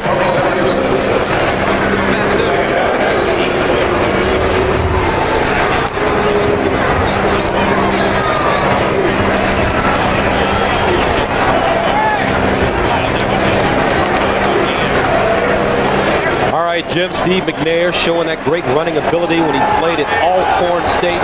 I remember last year being down in Tennessee and somebody said he's like a linebacker that runs a 4.5 with the football. He is very, very smooth and quick for such a big man. Big. Here's Brunel to the sideline. Incomplete. Somebody ran the wrong route. Jimmy Smith, closest man to the football. Kyle Brady shaking his head. He has been the big third down receiver for this team today. Been able to find that hole coming across the middle of the field versus that soft Raven zone defense. Let's see if his replacement, the big sofa, Damon Jones, can find those same holes. Third down and 4 from the 40. Brunel under all kinds of pressure, got it away! Rod Woodson, career number 51, and that's the third turnover of the day.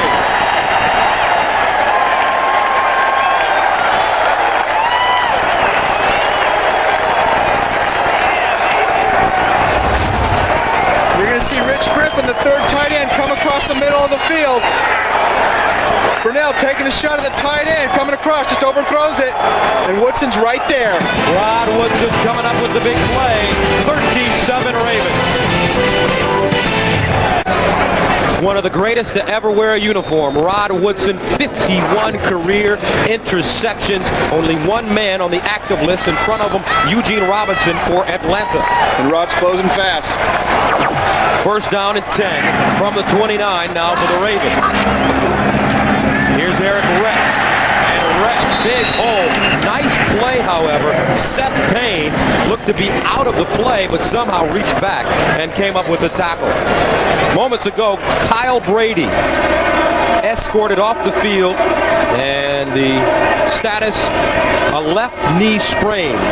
His return is questionable. They are taking him in for x-rays. And I'm sure they're going to be checking out that anterior cruciate ligament. Hopefully it won't be torn.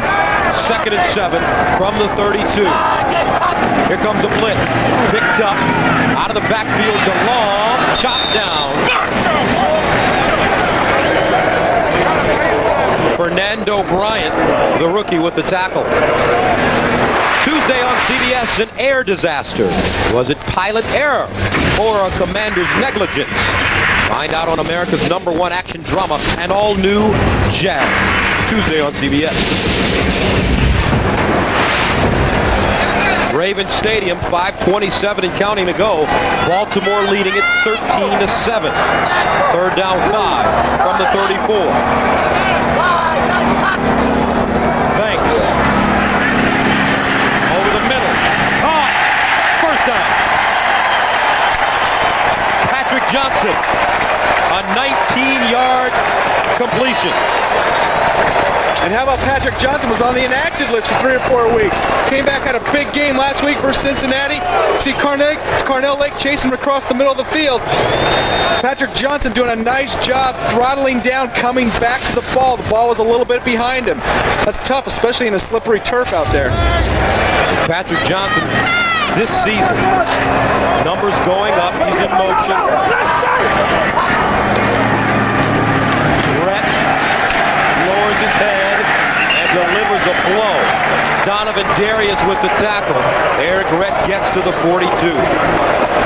And he gets up talking. He gets up John. That's his style of play. That's his game. I play with a guy just like him, Ricky Waters, and he was always John, and that kind of gives him the adrenaline. Keep it going, keep it flowing. Let the other team know that you're putting it right in their face. 2nd and 5 from the 42. Rett again with more running room. And Eric Rett gets inside the 40-yard line. And something you just said, Murray with the tackle. Something you just said, having more running room, and I think that passing game, we haven't seen it that much from Baltimore this year, is really opening up some of those running lanes for Eric Rett. He's got to be the happiest guy on the field that the passing game's going. When you play with Ricky Waters and he'd get going like this, what would he always say as he came back to the huddle? Turn the water on.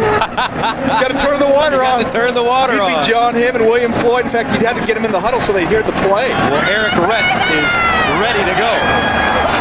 3rd down and 1. Here's the reverse.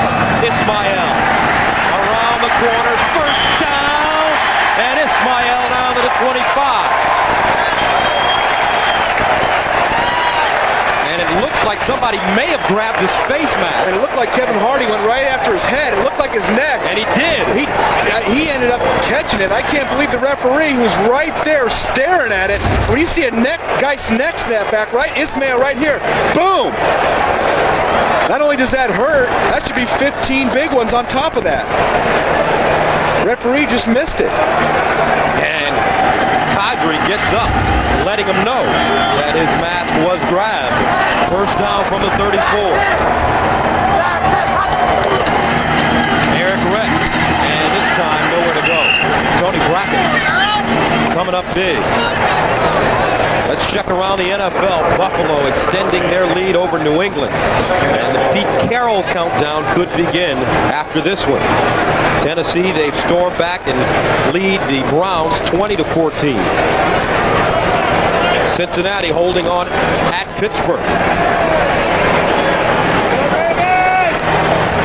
San Diego has come back. 2nd down and 11 from the 35-yard line.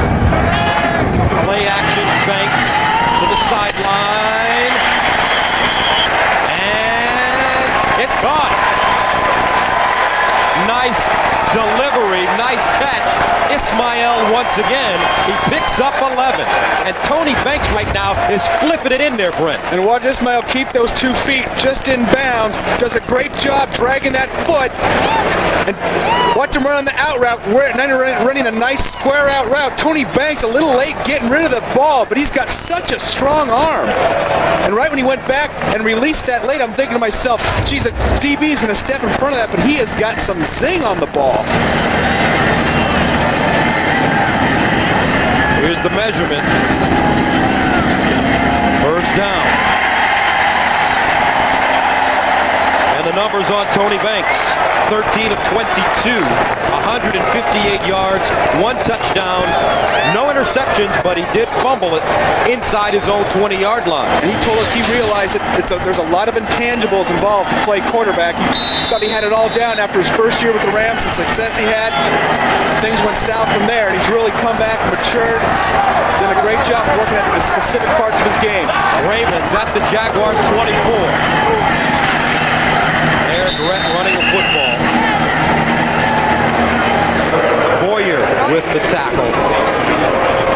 And this could be a big turning point in the entire division, especially for the Ravens. Tennessee beating Cleveland with an opportunity, if Jacksonville loses, to tie with the Jaguars at the top of the standings. Pittsburgh losing, and the Ravens have Tennessee next week. A win today gives them a chance to shoot for a 500 record next week. 2nd and 7 from the 21. Tony Banks in the end zone. Incomplete. Threw that one into double coverage intended for Justin Armour. But right there, Fernando Bryant and Donovan Darius. Yeah, those are things that Tony Banks has to stay away from. And when you have such a strong arm like that, you think you can make all the throws. Justin Armour double covered right there. But Tony Banks has been getting some nice time to stay in the pocket. You see Armour double covered. The Banks had time, and the Ravens have done a much better job. Eric Rett picking up that blitz. You haven't seen those Jacksonville linebackers able to get back in Tony Banks' space. Chuck Evans and Eric Rett really doing a nice job picking those up. Ravens need to get to the 15 for first down. On 3rd and 7 is Chuck Evans. Evans looking for the first down, tumbles forward, and it may be close. It depends on the spot. And here comes Stover. He did not get the first down. Fernando Bryant with the tackle. Chuck Evans bouncing it outside here on the draw. Great effort. We've said he's been the unsung hero today. Bryant making a first down saving tackle, and this is the right decision. Brian Bill playing it home. You're up by 6, go up by 9. So a touchdown and a 2-point conversion can't catch you. 32-yard field goal. It's up and good.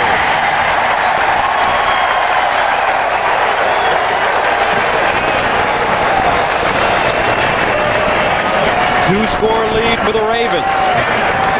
4 seconds to go in the third quarter of play. They have the number 1 team in the NFL on the ropes.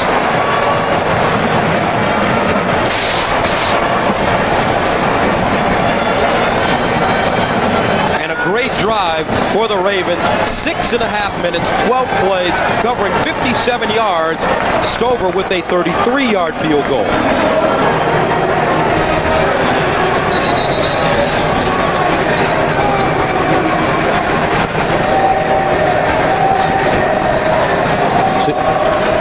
Thursday on CBS, find out who will be Athlete of the Century when entertainers like Garth Brooks and Whitney Houston join all-time greats like Michael Jordan and Muhammad Ali. Sports Illustrated's 20th Century Sports Awards. Thursday, 8 Central on CBS. Joe Montana, I heard, may even be there. Jerry Rice, my old partners. The who's who. But you know, there was one guy that made them go. And you're standing right next to him. If you can say so yourself. Oh, West Coast offense, it's all about the tight end. 16-7 Ravens. And the Jaguars from the 6, Mack. Good return up to the 40-yard line. Stacey Mack stopped by Benny Thompson. End of the third quarter of play with the score. The Ravens lead the Jaguars 16-7. We'll return to Baltimore right after this message and a word from your local station. And here's the story for today's game. The Jaguars, number 1 in the NFL in rushing. They've got 30 yards rushing today. Baltimore has made them one-dimensional. We've heard this story before. No Fred Taylor. And on the other hand, Baltimore's offense has run and thrown the ball, something they haven't done all year. First down from the 39 for the Jaguars. Jones in motion. Play action. Brunell dumps it off to the big sofa, and he's got a first down. Damon Jones, they call him the big sofa, gained 17 yards. And that's the fastest I've ever seen a sofa move. You're getting a little bootleg here, a little fake misdirection, get those linebackers flowing the opposite way. Mike McCrary responsible for the tight end. And Damon Jones is running right down the field. Was sleeping on his sofa, his first minicamp. Hence the nickname, the big sofa. First down from the 43. Inside handoff, and Stewart stacked up, driven backwards. Rod Woodson, Ray Lewis on the play. Tonight on CBS, Emmy Award winners James Garner and Julie Andrews star as 2 people stranded in a blizzard who find a second chance at love. Don't miss these 2 great stars in a world premiere movie, One Special Night. Tonight on CBS. This will be a special night if the Ravens hang on here in Baltimore. Very nice. What am I saying? Very nice. Off the top of your head. Second down and 9 from the 42. And Brunell goes down. Corey Harris, 3rd sack of the day.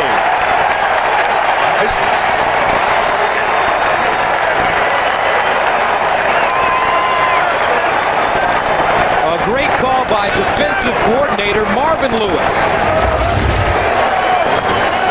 And watch Corey Harris coming out here off the end of the line.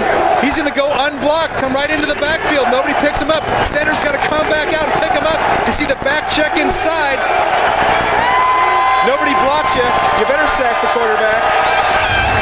One of the most talented minds in the NFL, Marvin Lewis, the defensive coordinator in Baltimore. And he will be a head coach in this league very soon. Jacksonville calls timeout. The play clock had run down. 13:26 to go in the fourth quarter. Ravens up 16-7.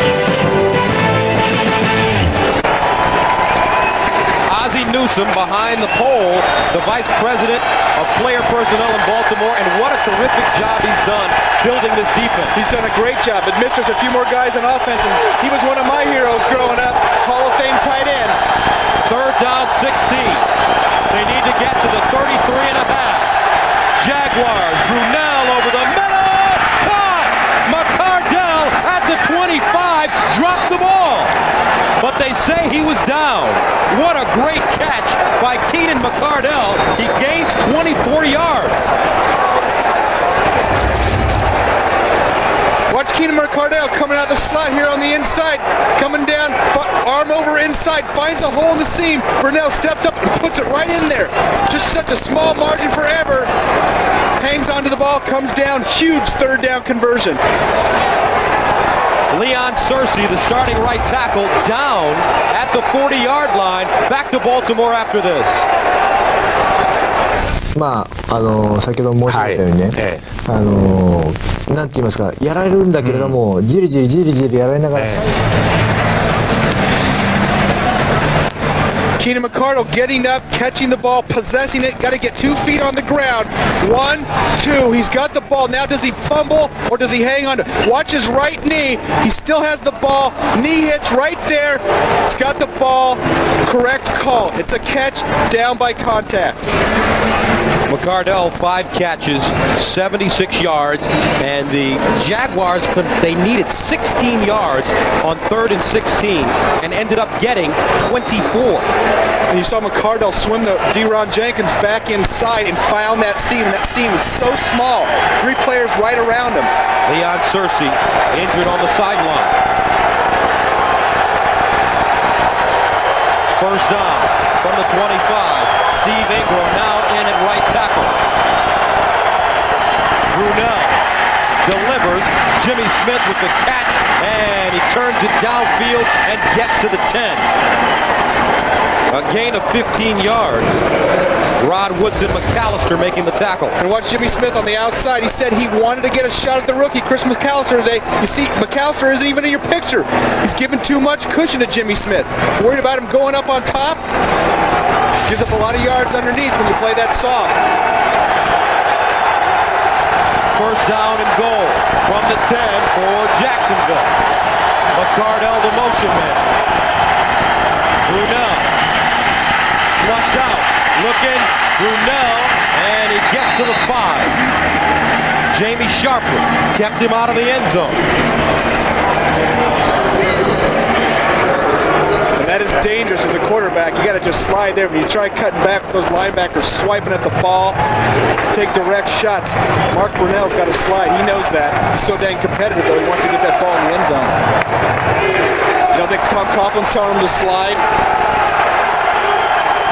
Second down and goal from the 5. The pitch, Stewart. And Stewart spins forward and gets to about the 1-yard line. Jamie Sharper making first contact. And that'll bring up third down and goal. 11:23 to go, fourth quarter of play. If you don't get in here, do you go for it on fourth down? Well, it's still a 2-score game, so you're going to need 2 scores, although you might not get this close late in the game. I think 2 shots from the 1.5-yard line, Jacksonville offense, you've got to get some confidence. I think you got to go for it, especially on the road. They're going to call timeout to talk about it. Mark Brunell calls timeout. They only have 1 remaining, down 16-7. Third down and goal from the 1. Keep this in mind. The Ravens defense have allowed only 1 rushing touchdown in the last 26 quarters. Brunell to pass. Brunell in the end zone. Touchdown. McCardell. All the way in the back of the end zone. Somehow got by everybody. And kept both feet in bounds. And you call the partner coming across the back of the end zone. That's one of the toughest places to defense and the whole field. People lose receivers when they come across the back. You see Brunell have time, come across. McCardell doing a great job getting both feet in, coming right across that back. And Hollis in to attempt the extra point. High snap. It's up and good. Great job by Brian Barker. Able to snatch that ball down. Keenan McCardell with the touchdown. Another look. You're going to see him come right across the back of the end zone. That's where defensive guys lose players. Great job keeping those feet in. 2-point game.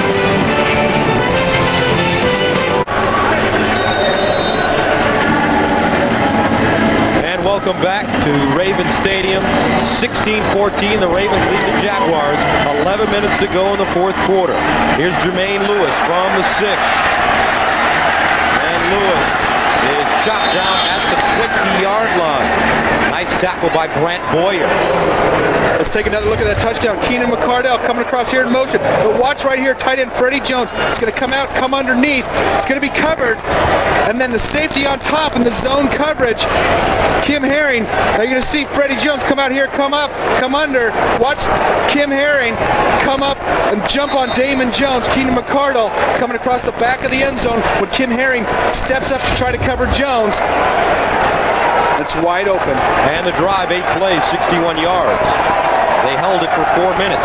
Now the Ravens have to respond from the 21. Tony Banks sets up, intercepted. Brackens reached up, heads into the end zone. Touchdown. What a play.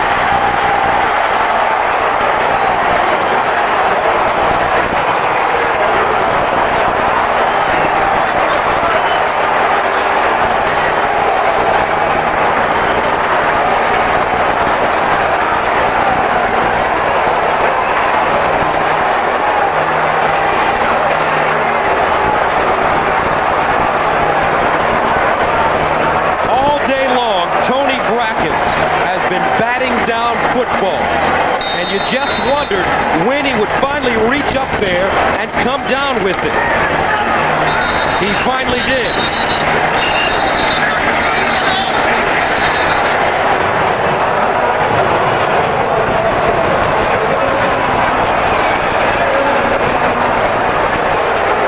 And the Jaguars take a 20-16 lead.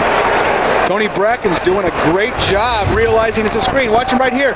Jonathan Ogden, the tackle, gives up too much ground. Bracken knows that Ogden's very stout, tough to go against. You'll see him take this next step, and he realizes, hey, it's a screen pass. He's letting me get back too far. So he stops, drifts back into the screen lane, jumps in front of Eric Rhett, grabs it, and he's got some speed. He walks into the end zone. What an athletic play. That was great recognition. You're going to see him come right here. When an offensive lineman gives up too much ground, defensive lineman to know, hey, I'm being baited into this pass rush. And right there, you see him stop and step back. He knows it's a screen. And the Jaguars have decided to go for 2. Yeah. Coughlin says, let's go for 2. Brunell, Stewart, the lone setback. 4-receiver package.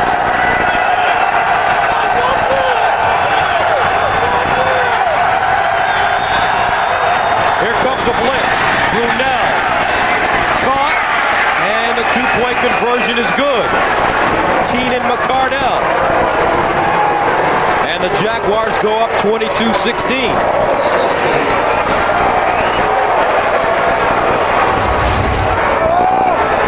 McCardell just coming off, giving a little shake and bake, getting it deep enough into the end zone, knowing he has to take a step back to come back in front of the defender.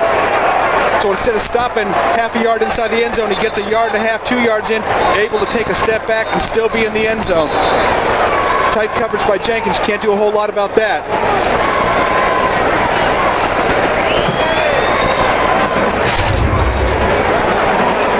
So Keenan McCardell with the two-point conversion, and the Ravens now trail 22-16. Jaguars marching right back at them.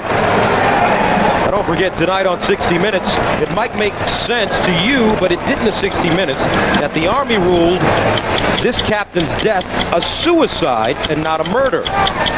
That story tonight on 60 Minutes. You know, the turning point here in the last couple of minutes, Jags able to score 2 touchdowns. That big 3rd and 16 play to McCardell down the seam. Ravens haven't given up a play like that in 3rd down all year. Defense has been solid. That was a heck of a throw by Mark Brunell. Lindsey sends it away. Corey Harris back deep. Starts from the 7. And Corey Harris. Corey Harris! All the way up to the 44. Another big return. Steve Lindsey tripped him up. A 48-yard return.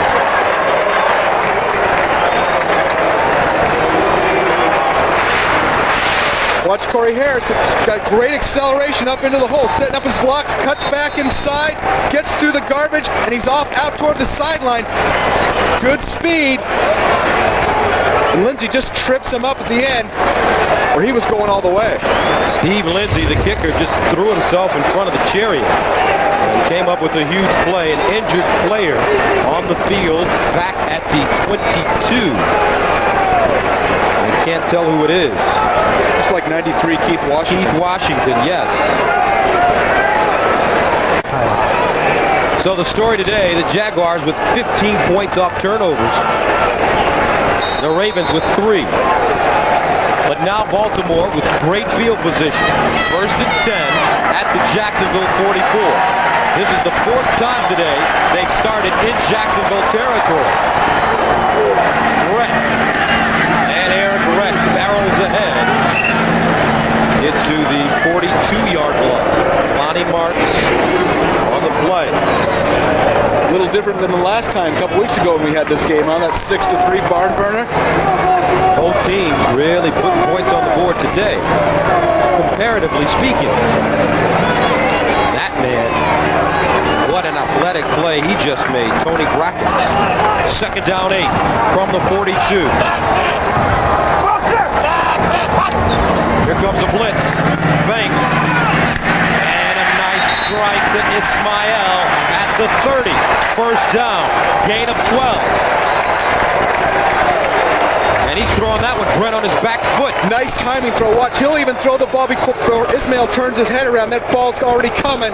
Great timing route. Ismael getting a good job pushing it upfield, getting down over his knees. That allows him to stop on a dime. Turns around, the ball's right there in his chest. Great day for Kadra. From the 30, Tony Banks, sideline. Oh, he was open. Ismael had to turn and try to make a spectacular catch, and Banks is upset with himself. He knew he had him open. Kadri getting outside that bump. He got the extra coverage. Safety's late, getting over the top. There's a seam between the safety and the corner.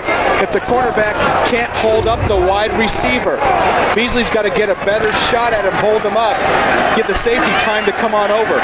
Tony Banks, 14 of 26, 170 yards. 2nd down and 10 from the 30. Here's the screen. Chuck Evans. And Evans goes nowhere this time. Aaron Beasley sits on the play.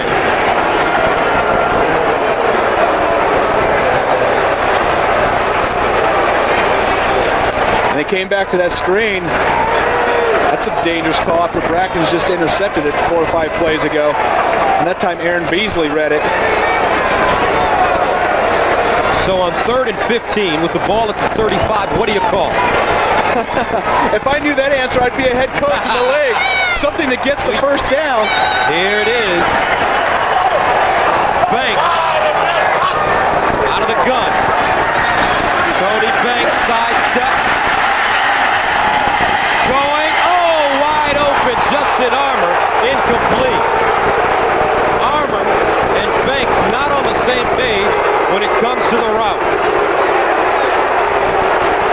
And that's unbelievable. Carnell Lake losing Justin Armour. You're going to see him, the inside receiver right here. And when a quarterback scrambles, plays break down, you're going to see Justin Armour come out, go out, break it out to the top a little bit. Carnell Lake stays going to the outside. And Justin Armour turns back in, and that's a gimme touchdown. And Tony Banks got so excited, he stepped up and just had too much juice in that arm. And the Ravens will punt with 8:28 to go. Richardson from midfield. Wobbly kick short, may be perfect, and it gets right at the 5-yard line and rolls to the 3. A 32-yard punt.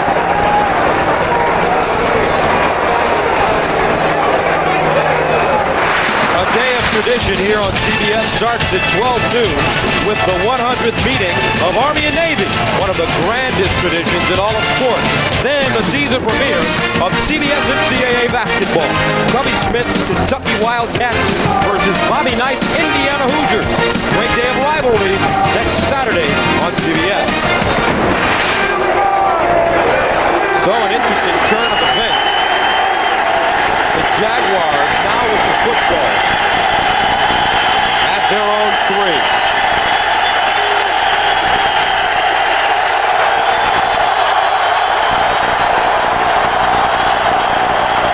Stewart running outside, shot down as he crosses the 5 by Kim Herron.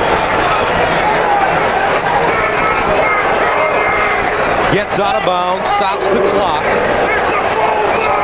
8:15 to go.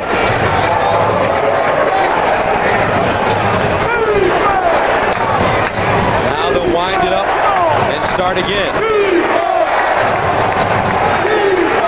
And the rushing today, Jacksonville struggling, only 45 yards. They came in leading the league. Second down, 5.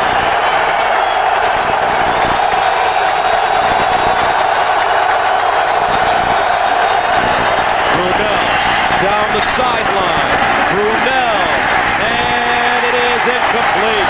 McAllister broke it up, intended for Jimmy Smith. Rookie making a big play there. And I think Chris McAllister had that ball in his hands, and Jimmy Smith actually playing defensive back, ripped it right out of his hands. Mark Brunell taking a shot downfield. Watch McAllister get up. He's got this ball. Jimmy Smith rips it back and almost hangs onto it himself.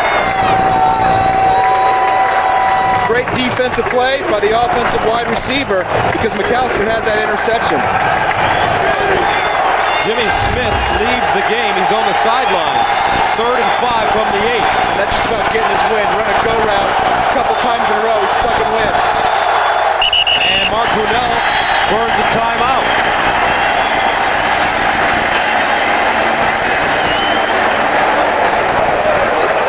Now there's a flag on the field at the 18. Before the timeout request, delay a game. Offense. Take the distance to the goal. Remains 3rd down. That's a huge penalty right there. And either way you look at it, that was an ugly situation to let the clock get down that low. Penalty's bad, but using up your 3rd timeout would be bad too. The Jacksonville Jaguars still have 1 timeout remaining. Baltimore with 2. Makes it 3rd down and long. They need to get to the 14 for a 1st down. Watch the middle of the field, and it's incomplete. Ball intended for Reggie Barlow, and Rod Woodson makes the tackle, or breaks it up.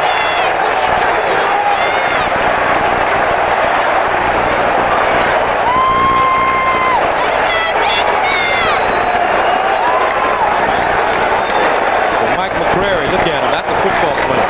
He looks like a football player today. Blood on his jersey and dirt on his pants, and the fans here getting fired up. What a great game thus far. Brian Barker in the back of his own end zone. You hate being back there as a punter. You like to have 15 yards. He's got 14 yards. You have to take a step just a little quicker. Jermaine Lewis inside the 50.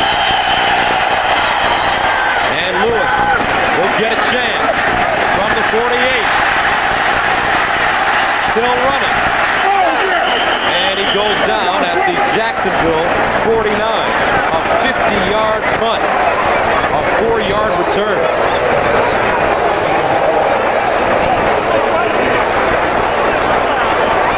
So Brian Billick with good field position.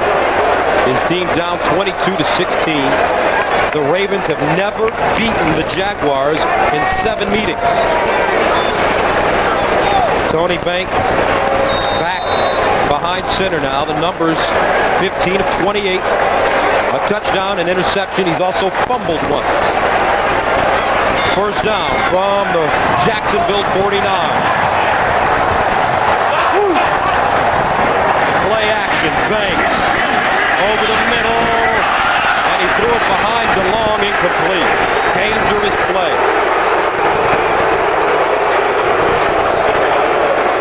Kevin Hardy, man-to-man coverage. Greg DeLong coming across the middle of the field. Tony Banks showing it just a little bit behind the big tight end. Is this 4-down territory regardless with 7:26 to go?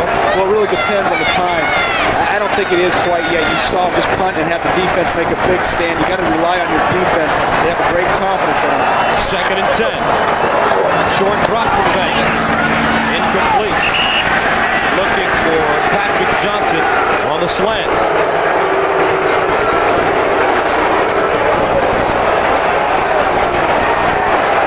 7:22 to go in the 4th quarter of play. We'd like to welcome those of you who just watched Buffalo beat New England. Here in Baltimore, the Jaguars, the best team in the National Football League, lead the Ravens 22-16. The Ravens jumped out to an early lead, but Jacksonville, they have responded. 3rd down, 10. They need to get to the 39 for a first. Here's the blitz. Tony Banks sets up, goes down the field. Jermaine Lewis caught it inside the 5. What a play!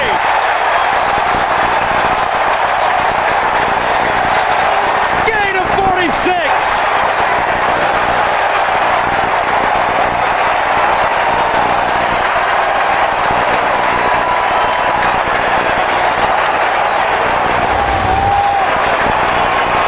Watch Tony Banks step back, have all day to throw. Rolls the pocket right. Jermaine Lewis on an out and up, throws it back across the field. Lewis has his man Carnell Lake beat by a step, and Jermaine Lewis hasn't had a big play all season. What a time to come up with one.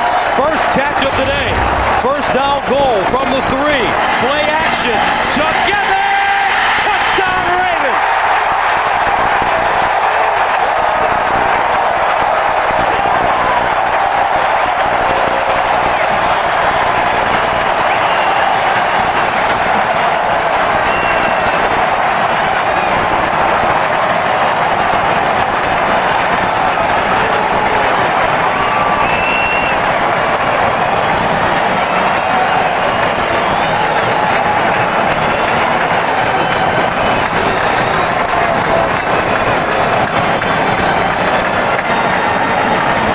Stover to attempt the extra point. It's good. 6 minutes, 26 seconds remaining in the 4th quarter. And the Ravens have taken a 23-22 lead. Watch Chuck Evans sneaking out of the backfield into the flat. Ravens all over the wide receivers, let the fullback go. We talked about Chuck Evans being one of the unsung heroes today, getting some big yards running the ball. Now the go-ahead touchdown. Tony Banks with the touchdown. Here's a man trying to resurrect his career after starting 43 games for the Rams.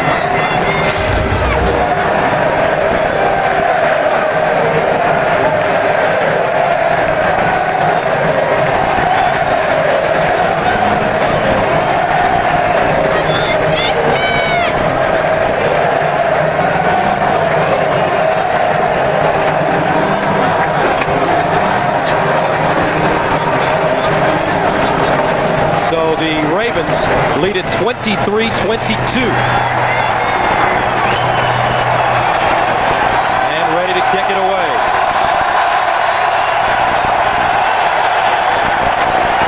Ravens Stadium, downtown Baltimore. 6:26 to go in the 4th. Here's Mack from the 10. And he's cut down at the 22. Great play by Billy Davis.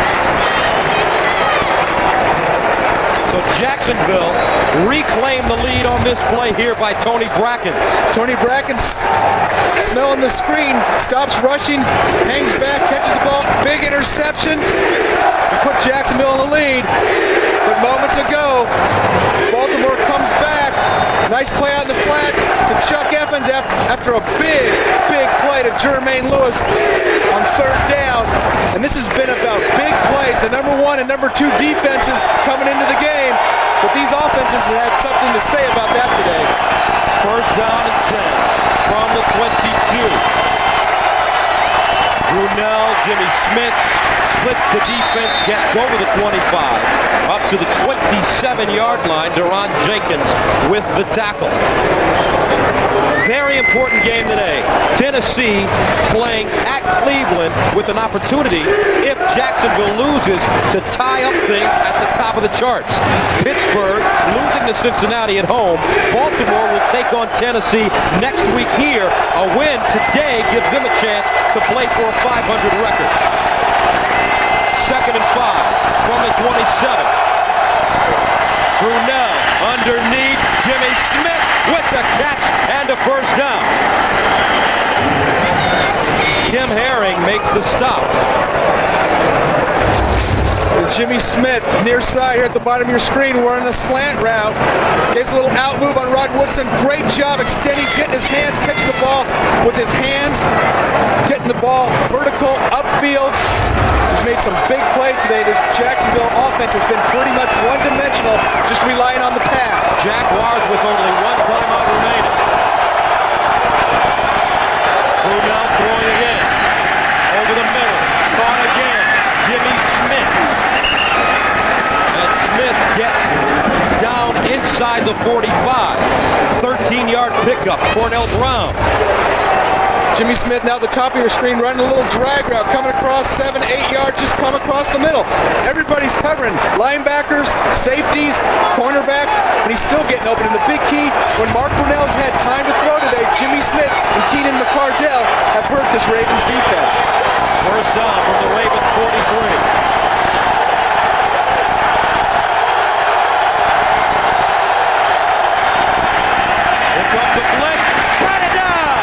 Number 96, Fernando Smith, got 2 hands on the football.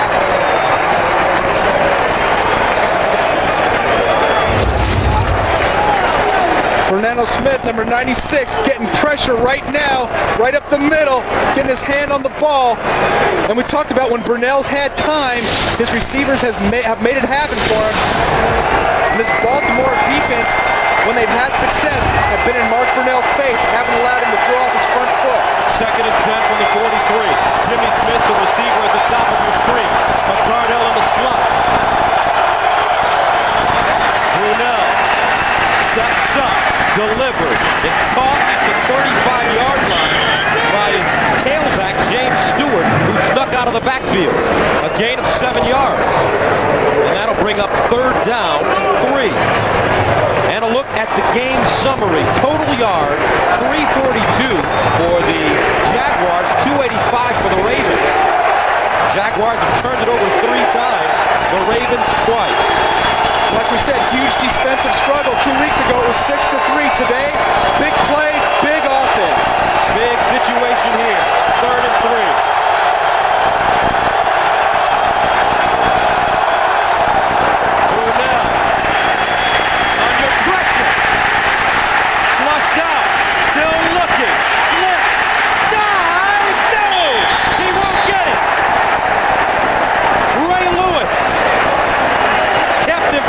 The first down marker,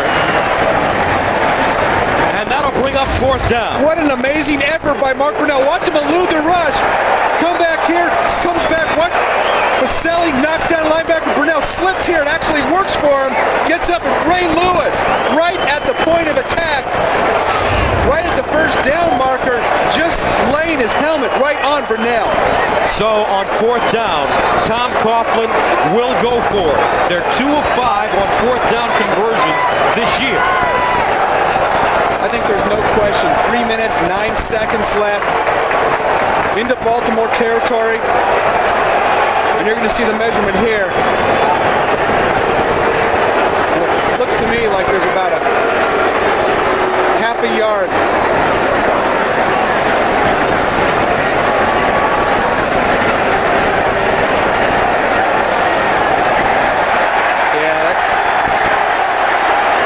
I think you might kick the field goal at this point. And it doesn't look like they're sending the kicker out there. Mike Hollis, a very accurate field goal kicker. However, not tremendously accurate from long distances, 50 and out. And you know they've got the kickoff specialist, Steve Lindsay, who was kicking them 65 in pregame warm-ups. And I think they're going to stick with their offensive line. Tom Coughlin challenged this offensive line, said they got whipped last time they played the Ravens 2 weeks ago.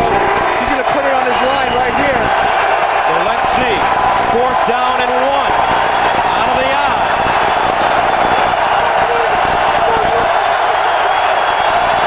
Play action. Caught. 1st down. McCardell.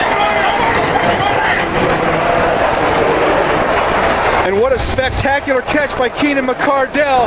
Burnell rolls out, throws it, gets it out a little bit too far. McCardell stretching out, catching it with his hands. And the whistle blow, I wonder if Rod Woodson even touched him right there. So the chains continue to move for the Jacksonville Jaguars. 1st down and 10.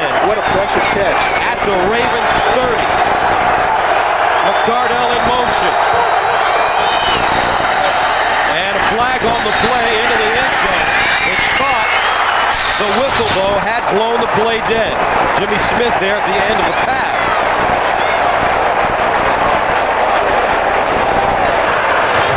Prior to the snap, false start, number 86 of the offense, 5-yard penalty, remains 1st down. Number 86 is Alvis Whitted. That's something that as a head coach is unacceptable. A wide receiver, you're looking at the snap of the ball. You don't worry about the count. You can't hear it anyway in this stadium. When the ball snapped, you go. You can't jump. Watch Whitted just reset right before the snap count there. So backs up the Jaguars 5 yards, 1st and 15 from the 35.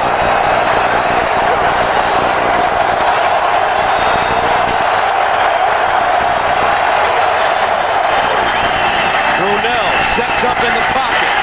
Brunell fires down the field. McCardell found a soft spot at the 15. And has Keenan McCardell done a great job at finding those soft spots?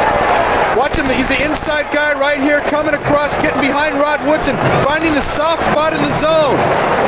The deep safety's got to come up there and nickel package, got to be out there, just hangs out by the sideline. Burnell eludes the rush, steps up. 8 catches, 102 yards for Keenan McCardell. Jimmy Smith also has a 100-yard receiving day. 1st down from the 14. And Stewart running outside, tackled from behind by Rod Woodson. And that last play to McCardell was huge because it put him into pretty good field goal range. And that'll take us to the 2-minute warning with the Ravens on top, but Jacksonville threatening. Don't forget, coming up next, game 2 of our doubleheader. Some of you will see the Jets at Indianapolis, others Kansas City at Oakland. 2 timeouts remaining for Baltimore, and the Jaguars are out of timeouts. Excuse me, they have 1 remaining.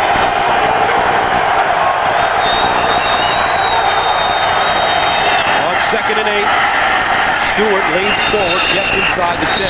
And Baltimore calls timeout. And that's what they've got to do, conserve that time. And if Jacksonville runs on third down and doesn't pick up the first down, Ravens have to go ahead and call that last time out, I believe. Each team has one left. As you take a look at other scores, Tennessee now pouring it on deep. They'll play Baltimore next week. Cincinnati holding on at Pittsburgh with 2 minutes to go in the fourth quarter of play. So on third down and 5 from the 9-yard line, if you're Tom Coughlin, what do you run? I think you run it right up the middle, give Mike Hollis, the most accurate field goal kicker in National Football League history, the chance to win the game, and either take 40 seconds off the clock or make Baltimore Ravens burn their last timeout and have to go the length of the field with no timeouts. So here we go. Only one receiver split out wide, Jimmy Smith at the bottom of your screen. They hand it off, Stewart still running, and Stewart may have picked up the first down. Webster with the tackle. And James Stewart, the hard runner, I think he gets his hands down, springs off the ground and leans forward, and I think he's got the first down just by his reaction out there. And that'll be it for Baltimore's chance to try to get the ball back if he did get the first down.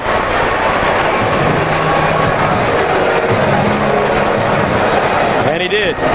They got the first down.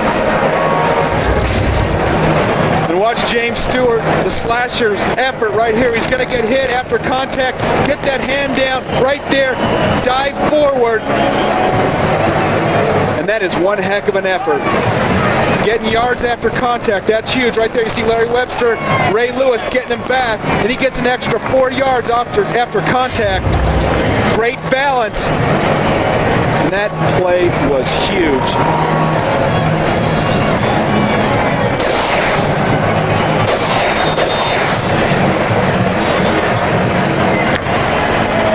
Baltimore they do not have a timeout remaining.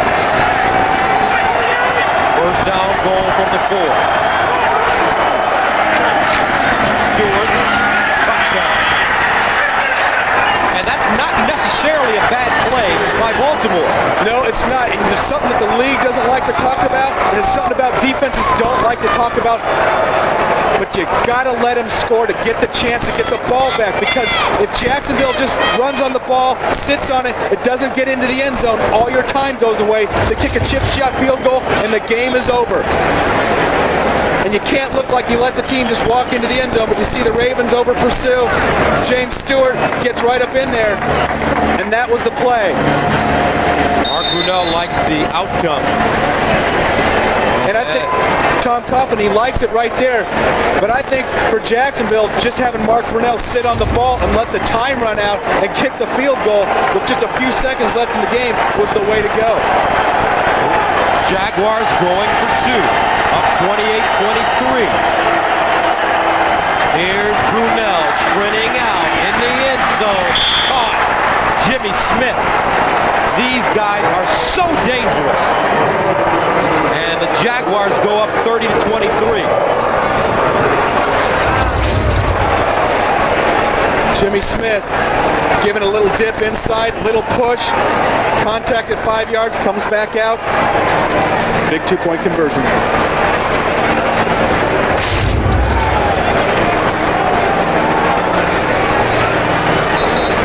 1:39 remaining in the fourth quarter of play. These two teams, the number 1 and number 2 defenses in the National Football League, have been going back and forth, and they have been scoring points as well. Jacksonville leading it 30-23. But the Ravens, with no timeouts remaining, will get the football back.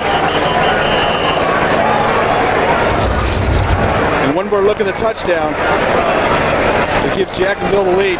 James Stewart cutting back across the grain, getting his shoulder down, banging it up in there. And quite honestly, letting Jacksonville score was the only way Baltimore was going to get the ball back. Now remember, Corey Harris, number 45 on the Baltimore return team, has come up with 2 sensational kickoff returns today. Lindsey will kick it off from the 30.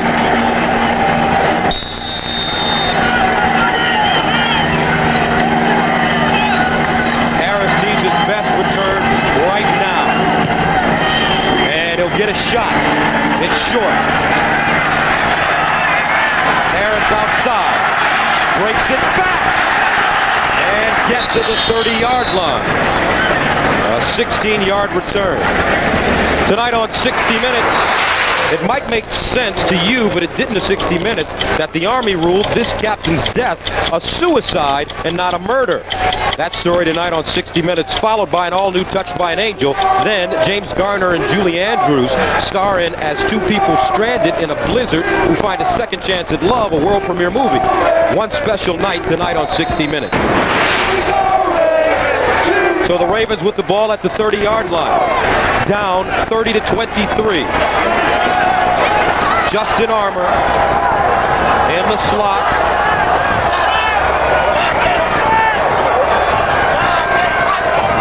Banks out of the gun. Tony Banks. Incomplete, intended for Chuck Evans.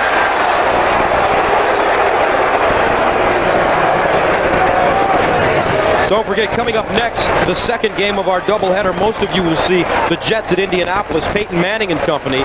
Others will see Kansas City at Oakland. Baltimore's going to have to be smart using the clock here, use some sideline routes. If you're going to throw across the middle, you have to have that offensive line ready to get up, get on the ball, and kill the clock.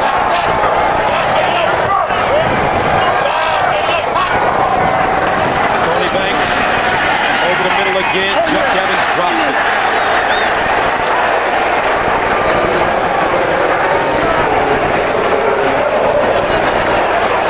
And that'll bring up third down and 10 with 1:24 to go. And probably one of your best chances, guys, here is running that crossing route across the middle. Jacksonville knows that they don't have any timeouts left on the Baltimore side. They're going to play heavy on the sidelines. They don't want guys to get out of bounds. They want that clock to run. Here comes a blitz. Hardy on the way. And Banks just throws it down the field. It's caught at the 30-yard line. And a flag. Now the officials wave it off. Boy, Armour should be called for offensive pass interference. that is exactly right. Justin Armour doing a great job just to try to get position, but he pushed off, obviously, and the referee was right there. But they're holding the spot.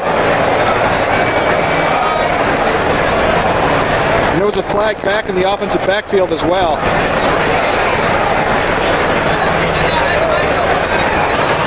There are two fouls on the play. Holding, number 61 of the offense. Pass interference, number 37 of the defense. Penalties offset, replay, third down. Unbelievable. 37 of the defense, they say. Yeah, now watch Justin Armour push right there. And as a defensive back, you got to turn and get your head around to make a play on the ball. But Carnell Lake is on the receiving end of Justin Armour pushing off, and Armour just trying to get position. What a mistake, though, by the Ravens offensive line. Everett Lindsey, the second holding penalty on him today. If not, the Ravens have the ball at the 30. Instead, they have it third down and 10 at their own 30. And Everett Lindsey moving off the line of scrimmage. Prior to the snap, false start, number 61 of the offense. 5-yard penalty, remains third down. Back-to-back penalties on Everett Lindsey, the right tackle. He replaced Harry Swain at right tackle. Swain broke a bone in his foot, is out for the year. Lindsey normally a left guard. Lindsey having a tough job going against Kevin Hardy over there. That'll make you hold, that'll make you jump offside as well. Third and 15.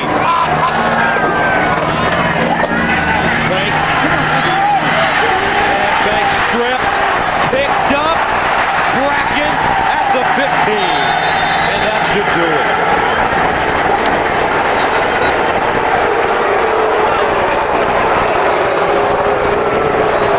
The young Ravens still unable to figure out how to win football games.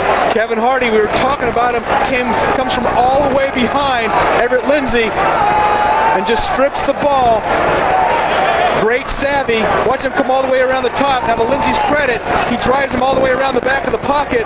But Kevin Hardy will not give up. He's had a lot of sacks this year after contact. Great effort, huge play, game over.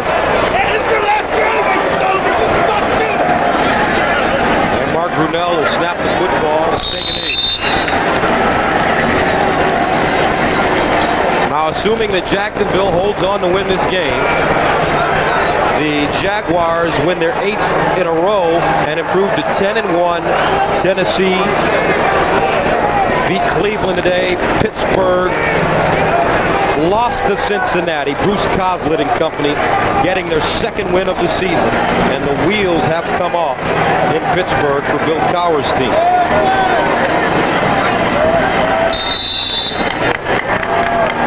So the Jacksonville Jaguars remain undefeated against the Ravens, 8-0, as they will lead Baltimore with a 30-23 win. Tom Coughlin congratulating Brian Billick for the hard-fought game. But the story here, Billick's team still too young to realize how to win football games. It's going to take some time.